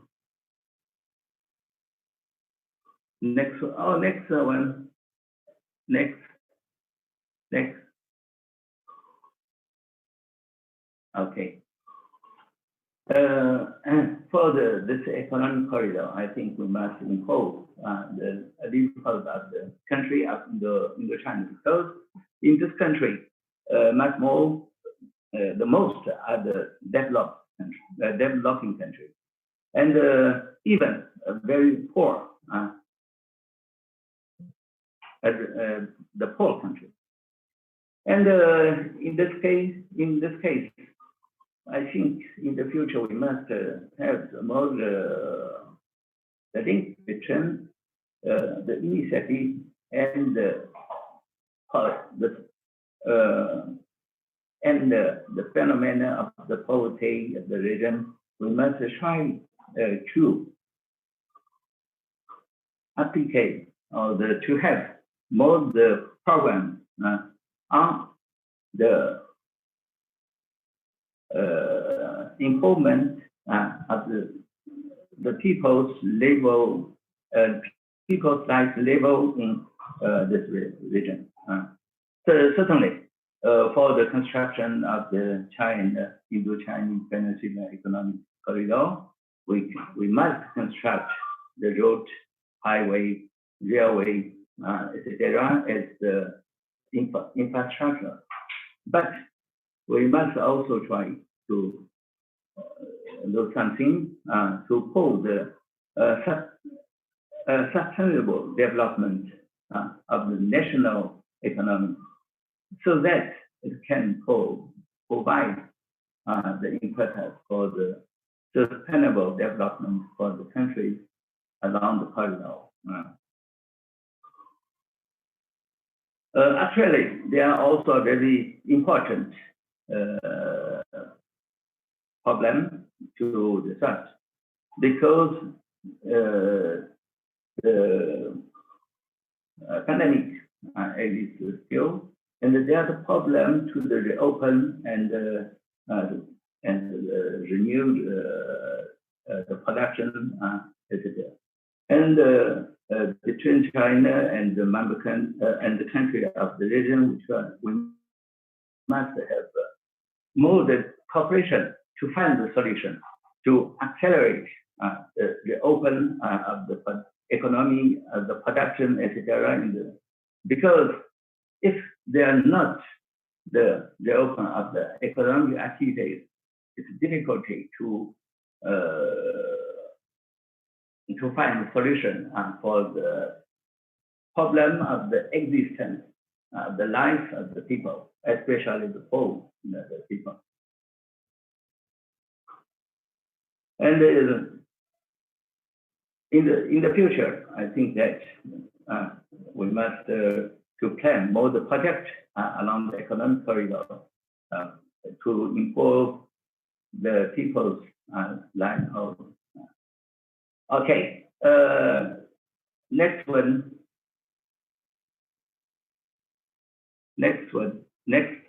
yeah.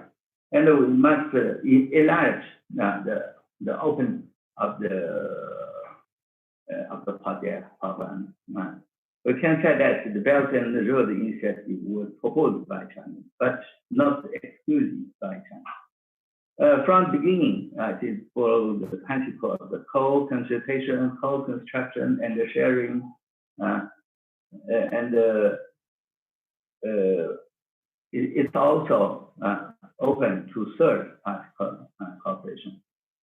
And the pandemic, the COVID-19 pandemic, has made no party involved, including China and other countries, etc. And to the importance of the maintaining development and transparency and of the Belt and the Road project. If you haven't transparency, it's a difficulty to have the cooperation with the third party. And in the process of the building of China and the China economic corridor in the future, I think that China will adopted much more open attitude toward the foreign countries, because with this openness, we can have the more diversification of the funds for the corridor project, etc. And we also try to advance the financial burden of the country along the corridor. Last one, I think that next slide, yeah. The COVID-19 pandemic have many the impacts, the influence, even also for the international relations. This impact have also the influence in the Southeast Asia, especially the problem between China and the USA, and we can say that has also affected make ASEAN member countries feel the pressure for the site selection. Okay.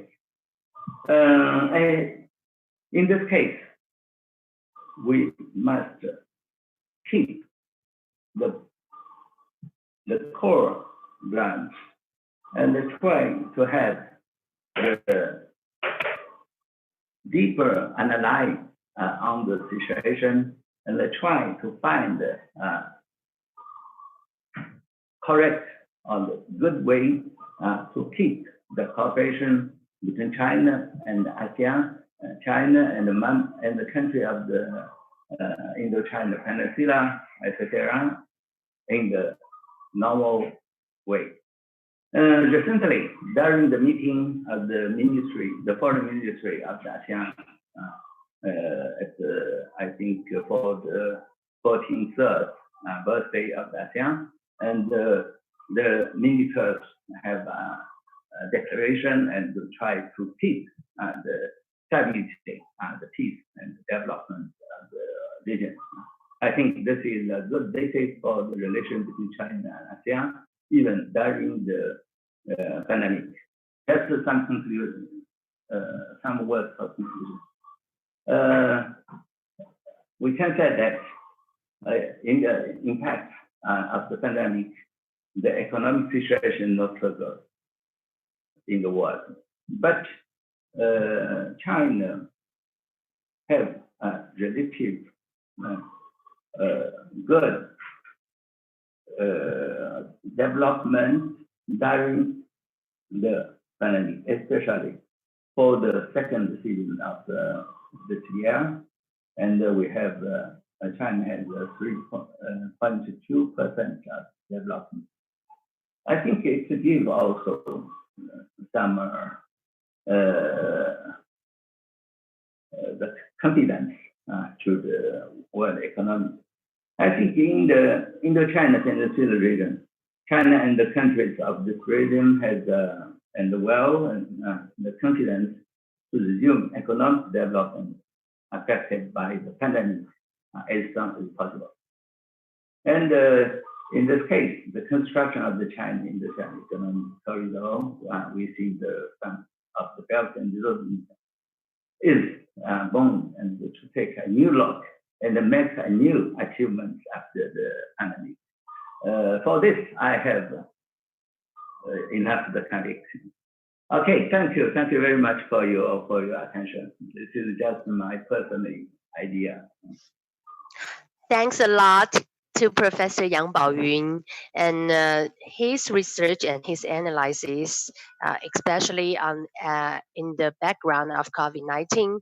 Well, do good to push the BRI cooperation forward. And now we need to thank Professor Kia because it's too late there, right? At nearly 1 a.m. So we have to grasp the opportunity, every student, every audience, and just ask your question. So let me give the time back to Dr. Aknor. Okay, thank you, Dr. Yang. We already have 4 speakers deliver their presentation. Unfortunately, Professor Keang Un, he had to leave since it's almost it's past midnight in the US. So I already collected several questions. So I think to speed up the time, since we have until 1 p.m. Indonesian time, so we have about 40 to 45 minutes for the Q&A session. So I would like to give the question to the 3 speakers here. For the first one, to Pak Irawan. there's a question about how to treat the living problems of the poor in Indonesia under the influence of the new epidemic situation. So this is not related to your presentation, but I think as Indonesian, this is quite familiar issues at the moment. So Pak Irawan, the question is how to treat the living problems of the poor in Indonesia under the influence of the new epidemic situation. And for Professor Yang Bao Yun, the last speaker, there is a question from Singlu, if I'm not mistaken to pronounce his name, from Singlu. How do cross-border livelihood transformation and interstate cooperation affect the relationship between China and Southeast Asian countries? And for Pak Rizky, I think since you are also an Indonesian, the question from Pak Dino Kusnadi, our diplomat, I mean Indonesian diplomat stationed in China, to give balance of on the historical understanding between China and Indonesia. According to Pak Dino, we should promote Indonesia's influence in China. Do you have any comment on his insights using the historical understanding between China and Indonesia to promote or to strengthen Indonesia's influence in China? I think those are the first three questions for its presenters, for its speakers. So I would like to invite Pak Irawan to discuss, to answer the question for you, for Pak Irawan. Pak Irawan, please. Okay, thank you very much for the questions from the Q&A part or information.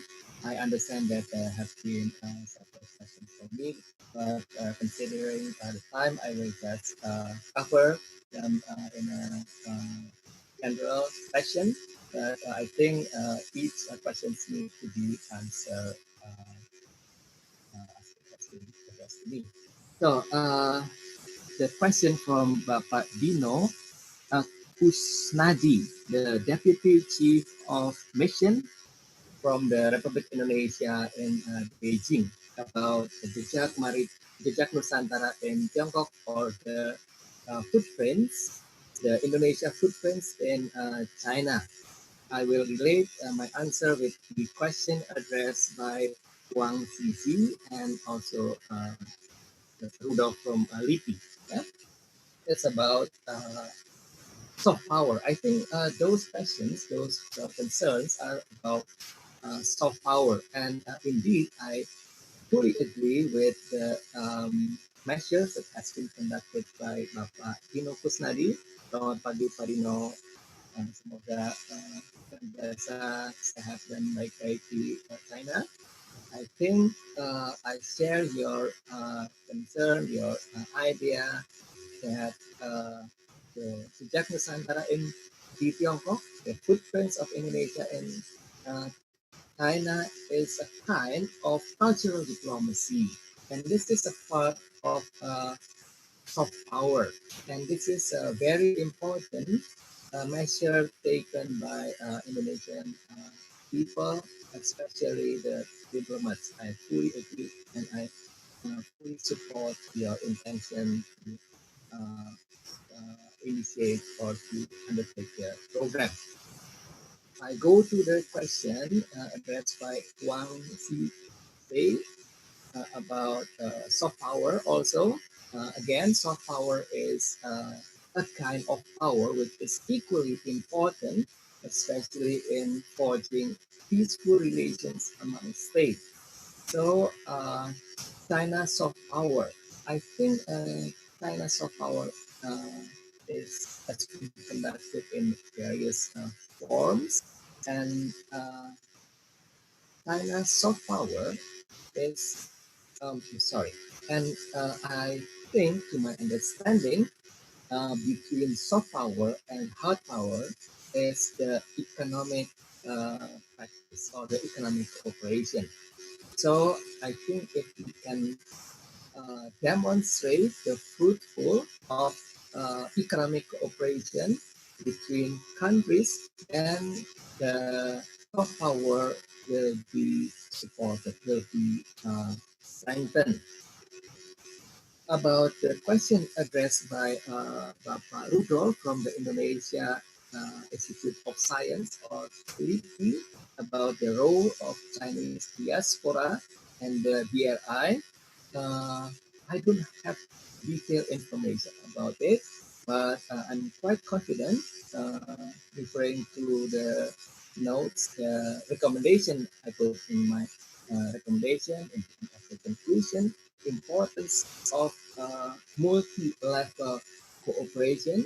I think the Chinese diaspora should be and has been involved, has been accommodated in the relation between Indonesia and China. And this is a significant contribution to the relation of both countries. So again, soft power is something very important, crucial, critical, kind of power that needs always to be supported. About the question about on the poor people, how the poor people is supported in the time of COVID. This is a question addressed by someone.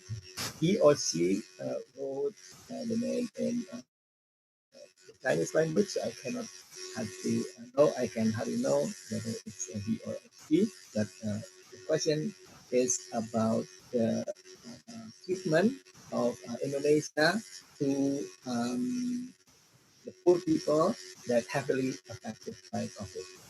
Indeed, in facing COVID, I think Indonesia countries are posed with a dilemma of prioritizing health and preserving, on the other hand, the economy. So this is the dilemma. If there is too much focus on health, then the economy will collapse. And this will create a serious problem for everyone. While if the state is stressing too much on the economy, then health problem will occur substantially. So the government needs to find a balance between these two.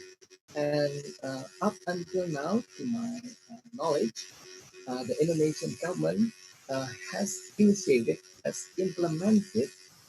several safety net programs. This is very important, safety net programs, because the ones that has been severely affected by COVID-19 is the poor, and the proportion of the poor in Indonesia is quite substantial.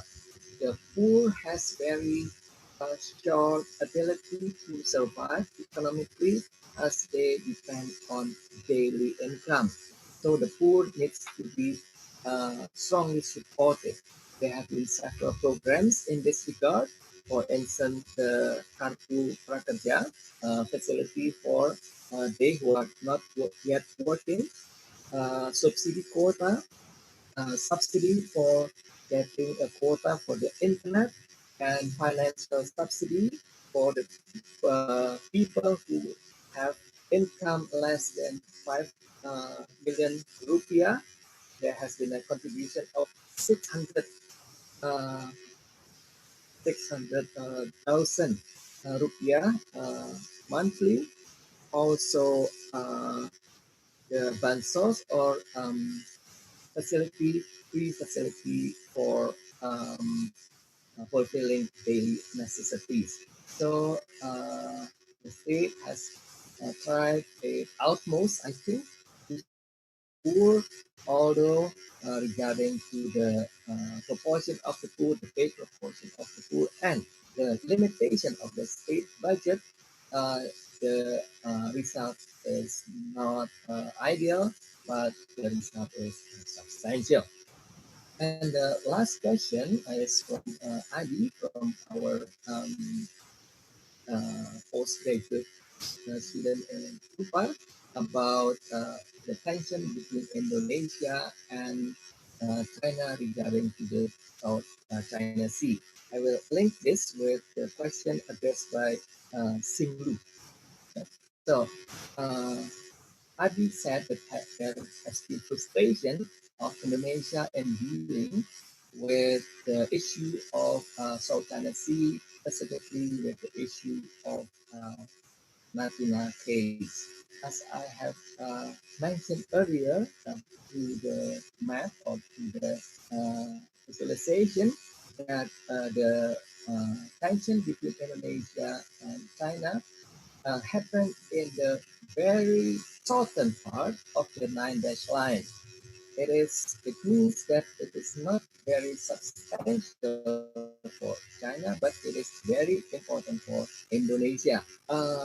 In order to handle this problem, I think there is an important need to express civilian presence in the area, the fishermen, also military presence. Uh, this can be supported by mobilization of international community to be subjected to the international law.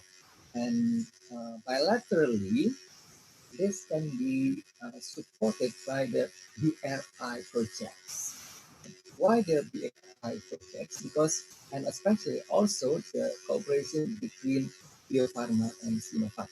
Because through cooperation means close interaction.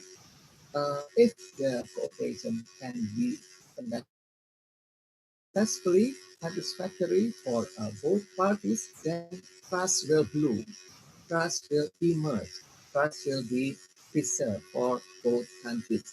And this will give a substantial atmosphere for the peaceful handling of South uh, Natuna waters case. If the cooperation in the AI project work in a satisfactory fashion, then I think there would be a signal that the fruits of cooperation of the project, of the cultural diplomacy also, would be too much meaningful.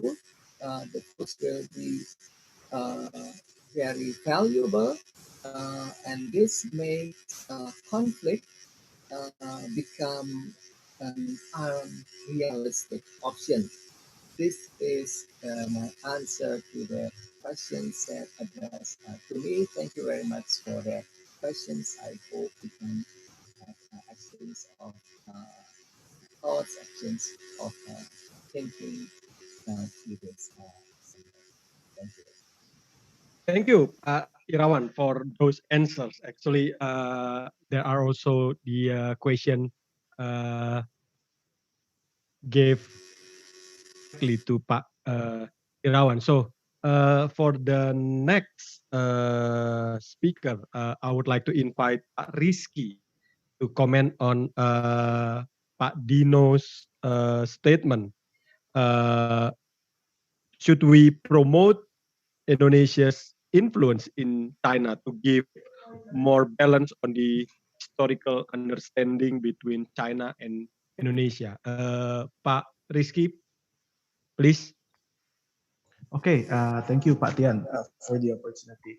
I think I will say that I agree with Pak Dino Krisnadi that we have to understand some kind of historical context to furthering our people-to-people relationship between Indonesia and also China. I think I still remember how amazed I was when I read about the history of China and the South East Asia actually in the book of Bill Hayton. South China Sea Struggle for Power, if I'm not mistaken, the title was. So the most significant and also I think the most interesting things about the historical perspective, especially from Indonesia to China, is that the people-to-people relation between Indonesia and China is taking back a long way back, even before the name of Nusantara itself is being pronounced in the region. We know the people, the sea nomad people called the people of Nusantara, the people of Bajau Laut, the people of Moken people, and also several other tribes in the Southeast Asia that actually have exported sea cucumber or teripang in bahasa Indonesia since about 2,000 years ago, so until now. So yeah, and we also have the when the region itself is full of mandalas like Sriwijaya, Majapahit, Champa, and also Angkor. We have actually a good relation with the China's empire in the north, because there is some historical evidence show that there are some treasures and also ship wreckage that show the evidence that there are actually a trading relations, and also a gift, and also some kind of documents that has been transferred between the Southeast Asian region and from Nusantara to the Chinese Empire at that time. So I think we can actually see the implication in the current demography of Indonesia also. Me myself is a Chinese descendant and many more. So you can see that actually China's culture and also how they see things, how they see life, their Confucianism and such is everyday affecting our daily lives. So I think if we understand more deeply about how the historical perspective and historical context about the people-to-people relation between China and Indonesia, for example, or the Nusantara region or the Southeast Asian region in the general, I think we could actually increase the level of mutual understanding between us and the people of China. Because after all, state may be the one that have the power and have the military power, have the right to implement some policies, but people is actually still be the subject of the policy itself. So I think, yeah, people-to-people relation is very important, and how we increase this relation is actually we must go through the history and see it for ourselves that we have history with China and sort of things. I think that's my point of view for the question and statement of Mas Dino Kusnadi. Okay, thank you, Pak Rizky. Before going to Professor Yang, I still see that Professor Keang Un still on. Professor, if you would like to answer the question from Singlu, please. Can you state the question again, please? Okay, from Singlu, how do cross-border livelihood transformation and interstate cooperation affect China and other Southeast Asian countries, especially Cambodia, as you presented the case of China and Cambodia? Thank you. I think I'm not so sure about the term livelihood transformation, but what I guess is how interstate relation affect people's life in both sort of, let's say we talked about China and the countries in Southeast Asia, is people in both sides, if I understand it correctly.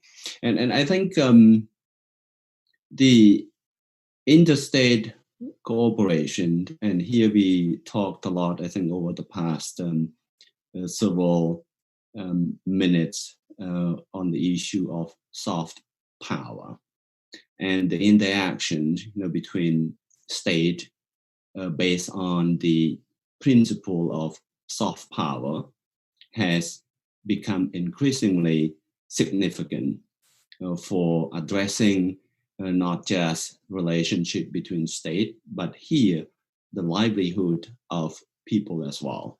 Let me take an example of the misunderstanding between, let's say, the Cambodian people and Chinese people in Cambodia that could be resolved, I think, through increasing interaction among civil society organizations. For example, the exchange between youth in China and youth in Cambodia, and also some sort of public educations about culture of other countries that will open, I think, a better understanding of culture, etiquette, of mutual societies.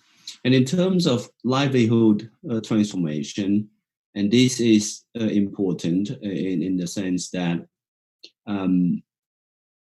the relationship between China and Cambodia, as well as China and other Southeast Asian countries, have bring, as my presentations indicated, both pros and cons. Okay? For example, in the case of Sihanouk, the inflows of Chinese investment have benefited certain sectors of the members of the city. For example, those who have access to foreign capital, or those who have access to in terms of land ownership. And so the interstate interaction here could also exacerbate, I think, the level of inequality within the countries as well. But overall, I would argue that the interstate cooperation is crucial to help mitigate impact of various economic exchanges as well. Okay, that's my take on the question.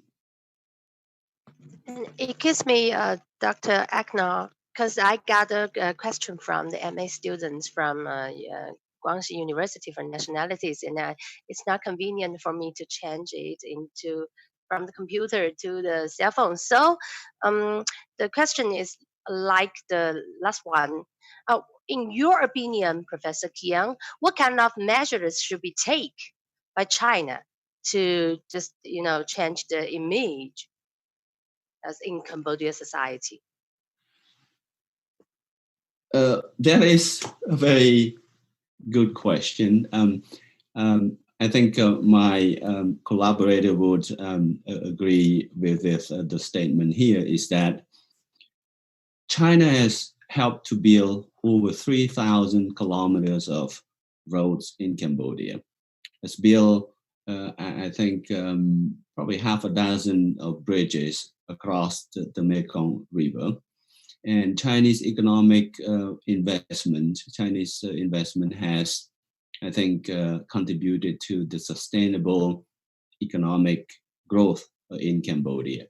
And the question then is why there is resentment toward Chinese, while Cambodians, experience, for example, a period of hardship under Japanese rule, a period of civil war, which was directly involved by the United States, and there seems to be less animosity toward that. And that is, I think, a question that the leaderships of both countries, Cambodia and China, should, I think, address in order to build, what the government of the two countries articulate the view of shared prosperity, shared future. And so I think one way to address that is to engage in more public diplomacy. For example, the public might not know, the issue of the positive impact and the negative impact tend to be, I think, echoed, by people who were active in social medias and the like. But for future research, and this is what I might want to look into, and it would be interesting for a master students, for a master thesis, is to sort of conduct a survey to see if there is different opinions among Cambodian public between those who support the opposition party and those who support the ruling party, right? Because for the opposition party, they believe that, the ruling party got support from China to maintain its rule, and therefore they might have a more negative view toward China. And for those who support the ruling party, for example, might have the idea, that the government of China and the government of Cambodia share some economic and political interests. For example, Prime Minister Hun Sen often, argue against the inapplicability of Western norms, human right, democracy, and he shares the Chinese view of the second generation of human right, and that is the right to food stomach, the right of a country to experience sustainable economic growth. And so I think that might be an interesting issue to look into. And the other, I think, solution is, as I mentioned earlier, is to be more transparent in a number of issues. For instance, what are the dimensions of Chinese investment in the country?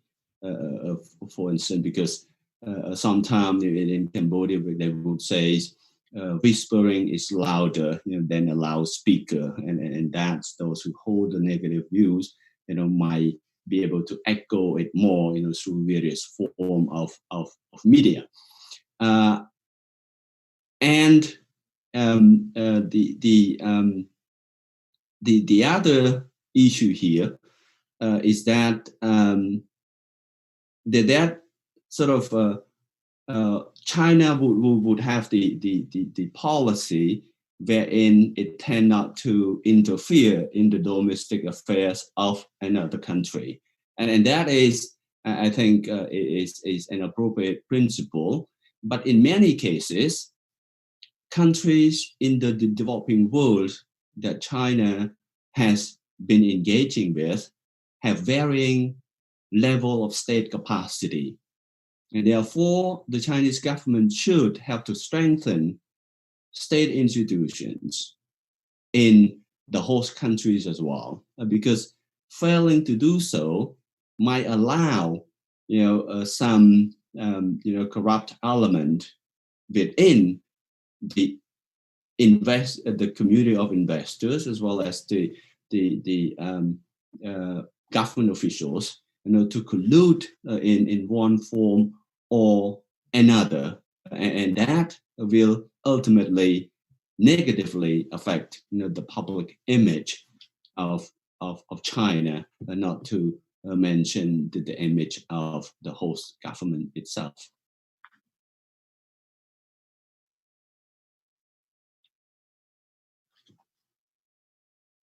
Okay, that. Thank you, Professor Kiangun. Dr. Yang, is there any question from your side, from the students? Yes, there are several questions for Professor Yang Baoyun. I mean, it's his turn now? Yes, of course. Okay. Dear Professor Yang Baoyun, is there? Professor Yang? He's still muting his. He's online, but shut the screen. I mean, he's dealing with some trifles. But Professor Yang, well, maybe later. Okay. Okay. So another question actually. Well, actually, this is for Professor Yang, but I would like to ask Professor Keang Un since. Wait, Professor Yang, are you there? Yeah, but I'm driving. Oh, okay. okay. Okay, so I think just so you know, like. Yes, Professor. Okay. I think I'm driving now. I think I will be free in 10 minutes. Okay. We'll contact you again in 10 minutes. Yeah. So this is just a general question actually for Professor Yang Un. The question is from Pak Rudolf from Indonesian Scientists Association. How the role of Chinese diaspora in promoting Belt Road project cooperation? I'm not sure whether you could relate this to the relationship between China and Cambodia, but the question is the role of Chinese diaspora. Thank you.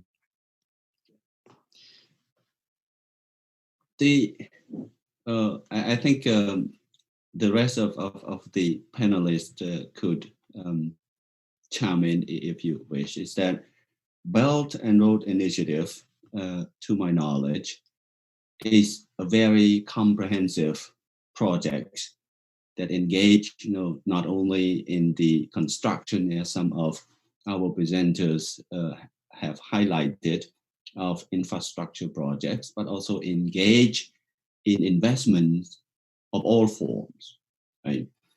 And as we all know, that the Chinese diaspora play an important role in the economies of all Southeast Asian countries. Business tycoons in Indonesia to the Philippines, from Thailand to Vietnam, are members, ethnic Chinese, right? And so the Chinese, I think, diaspora play a very important role in linking, I think, local capital with Chinese capital. Let me give you an example of the construction of one of the major hydropower plant in Cambodia. It was a joint venture between a Chinese company and one of the Cambodian business tycoon. And the import and export, I think, businesses are also controlled, by ethnic Chinese to a larger extent, in I would say all of Southeast Asian country, and therefore, the Chinese diaspora play, I think, an indispensable role in promoting Belt and Road Initiative, whether it is in the form of infrastructure projects or in form of investment. Thank you, Professor Keang. Pak Irawan, would you like to share comments on the question from Pak Rudolf, as mentioned earlier, the role of Chinese diaspora in promoting Belt Road Project initiative or Belt Road Project cooperation? Your comment, please, Pak Irawan. You have to unmute the microphone, Pak. Okay, go ahead. Okay. Yes, about this diaspora. diaspora can mean many things. The gathering or the grouping of people that have Chinese origin, but also in the Indonesian case, what we mean by diaspora is also people from Indonesia who have traveled, sorry, not traveled, but who have lived in many different countries all over the world. Um, that is how I understand it. But since it is related with people with Chinese origin, um, to be to stimulate the economy, to stimulate the cultural relations between Indonesia and China. I, to my understanding, the role in the BRI projects is again not direct, but their importance is to build up the part of multi-level cooperation. As I have mentioned in my recommendation, it's very important for Indonesia and for China to develop a multi-dimension as well as multi-level cooperation.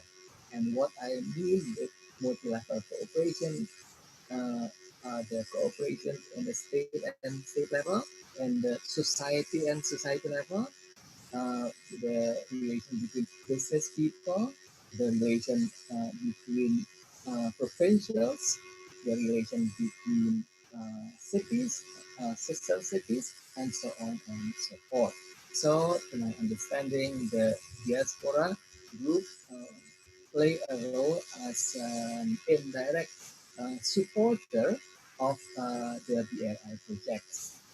It is very important to enable the good cooperation of both parties to be comfortable with each other. The level of suspicious should be undermined, should be declined, should be handled, and the atmosphere of trust should be promoted. And the diaspora is a group and the multi-level cooperation that can function well in promoting this relation. This is how I see it. Thank you very much. Thank you, Pak Irawan. Dr. Yang, should we wait for Professor Yang? Hello. Oh, okay. Okay, Professor Yang, and there is a question for you from the MA students of Guangxi University, named Liu Xiaojian. As we all know, the COVID-19 broke out, right? But it's the logical way to have the thoughts to fight against the pandemic together. But does COVID-19 pandemic situation have a negative impact on the image of China and the BRI initiative? What's your opinion? Okay. Because there are some problem for it's not very clear. And now I park my car and it's more easy. And please repeat the question. Okay. And the question is from the Guangxi University for Nationalities, and about the COVID-19 pandemic, and what's the core content of this question? And the content of the question is that the image of China, BRI initiative. Okay, I think just as I said that in my thing, and we must recognize that there are many the impact on the BRI, even also for the China Indo-Chinese Peninsula Corridor, Economic Corridor, is my topic. It's true, and for the different the impact in the different fields, I have also put in my speech. But I think that one side, they are the topic, the impact true. Another side, the pandemic, just as I said, give also us opportunity to observe, to have the reflection on the application of the BRI, etc. And now I think for us, most important is how and by which way we can assimilate the lessons from this pandemic and with the impact, etc. And we can discuss, we can reflect, and how we can continue to apply the BRI by more efficacious, more acceptable by the country and the people of around the BRI. I think this is the most important things that we must take many attention and many important. This is my answer.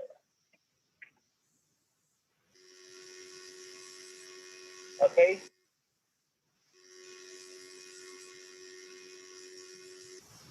Dr. Yang, you are still muting your mic. Yes. Okay. Thank you, Professor Yang Baoyun.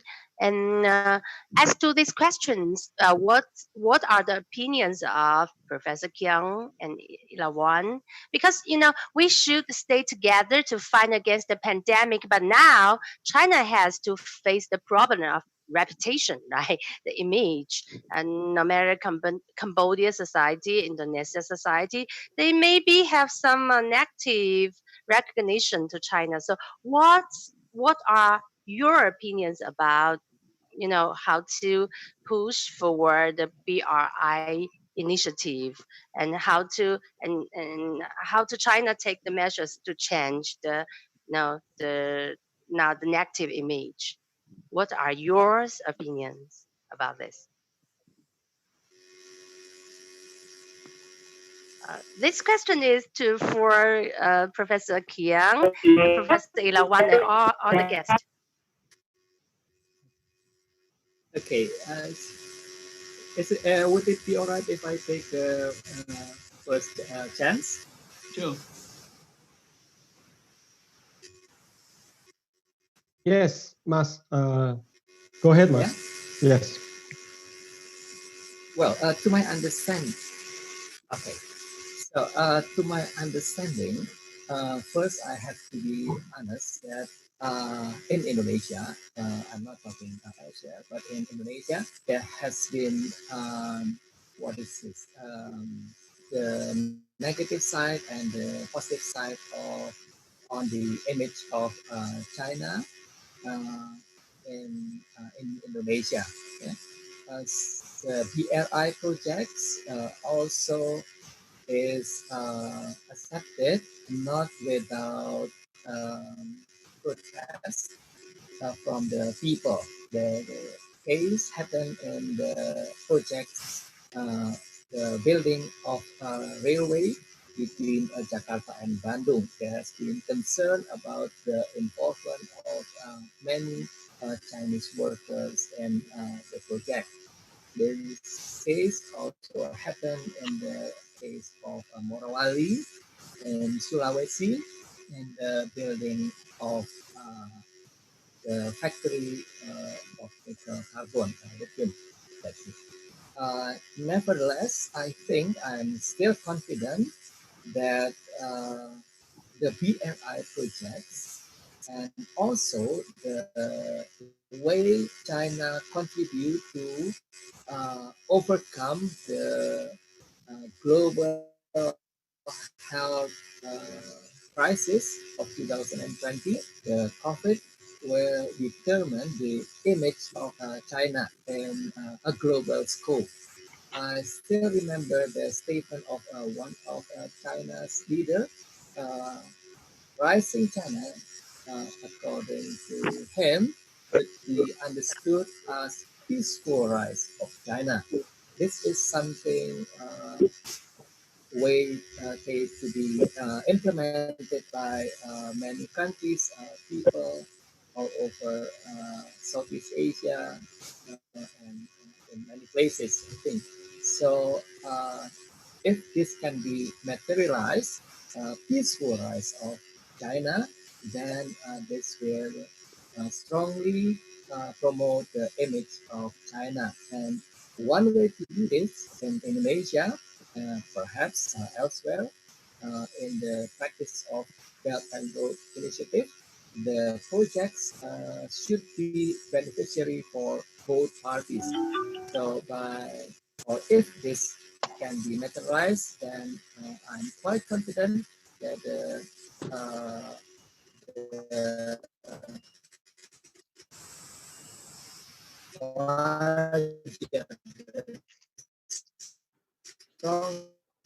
there is a challenge for China to materialize this conception, peaceful rise of China.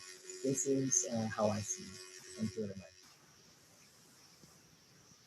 Thank you, Pak Irawan.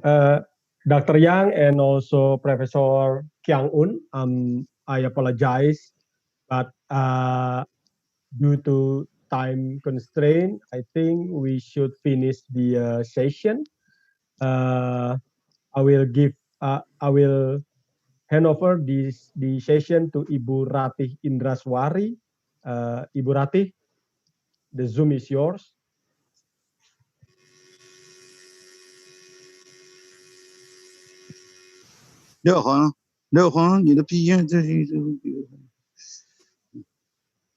Ibu Ratih, are you still there? Or Pak Rizky, can you inform Ibu Ratih?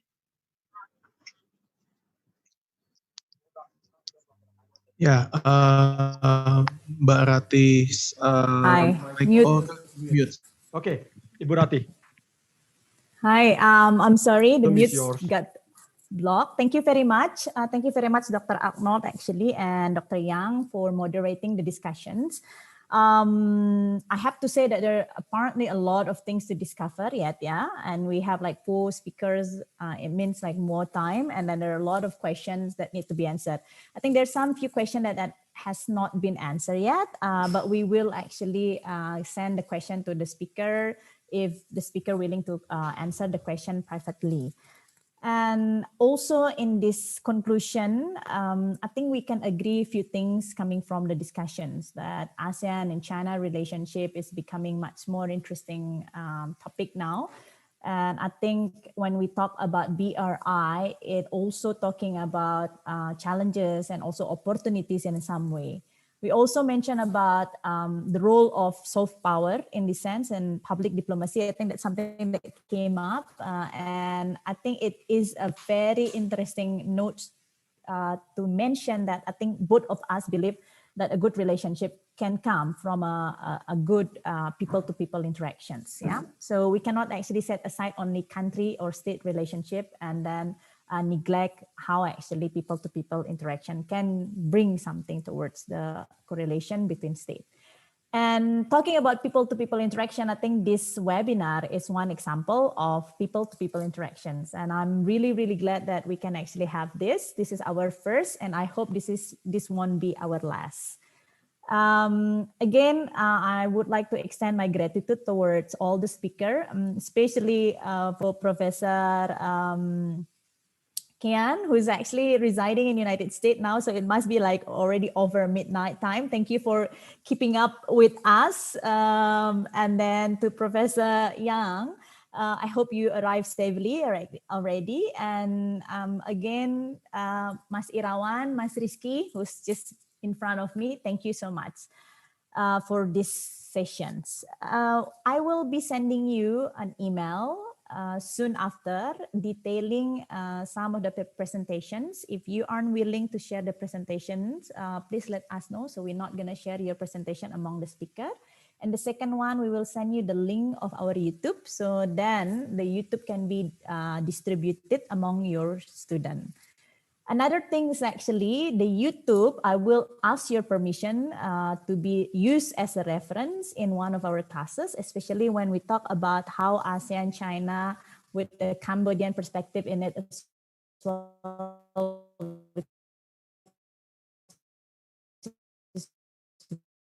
Really interesting history, COVID response is the word. I think that's all from me. I would like to thank my students who are here with me, actually dealing on all the technical matters. We will be waiting for your updates. Thank you so much.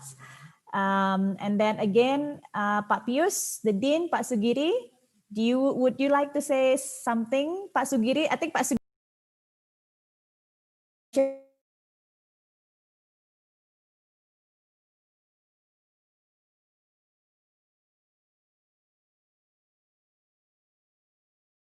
end this formally.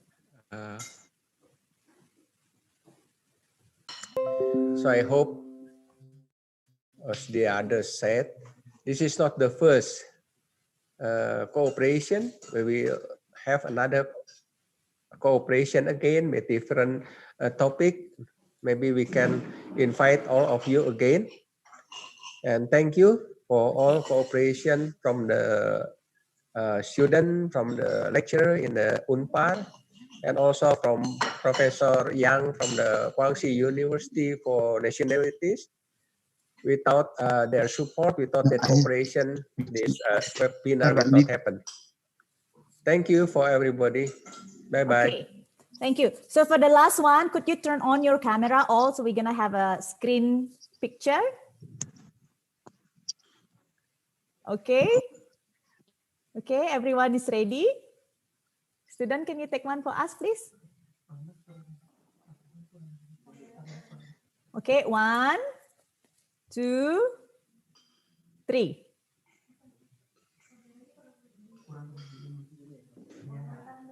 Okay, one more. 1, 2, 3. Okay, thank you. Bye-bye. Have a nice day. Bye. Thank you, everyone. Thank you. Bye. Thank you. Thank you, everyone. Thank you, Professor Kegun. Professor Yang, thank you. Bye. Bye. Thank you, guys. Pak Sugiri, terima kasih. Sama-sama Pak. Lain kali Bu jumpa lagi. Rante, thank you Bu Rante. Mas Tian. Mas Irawan, terima kasih. Mas Rizky. Siapa? Keren, keren semua. Iya. Yeah. Oke. Profesor Yang, thank you. Izin live ya.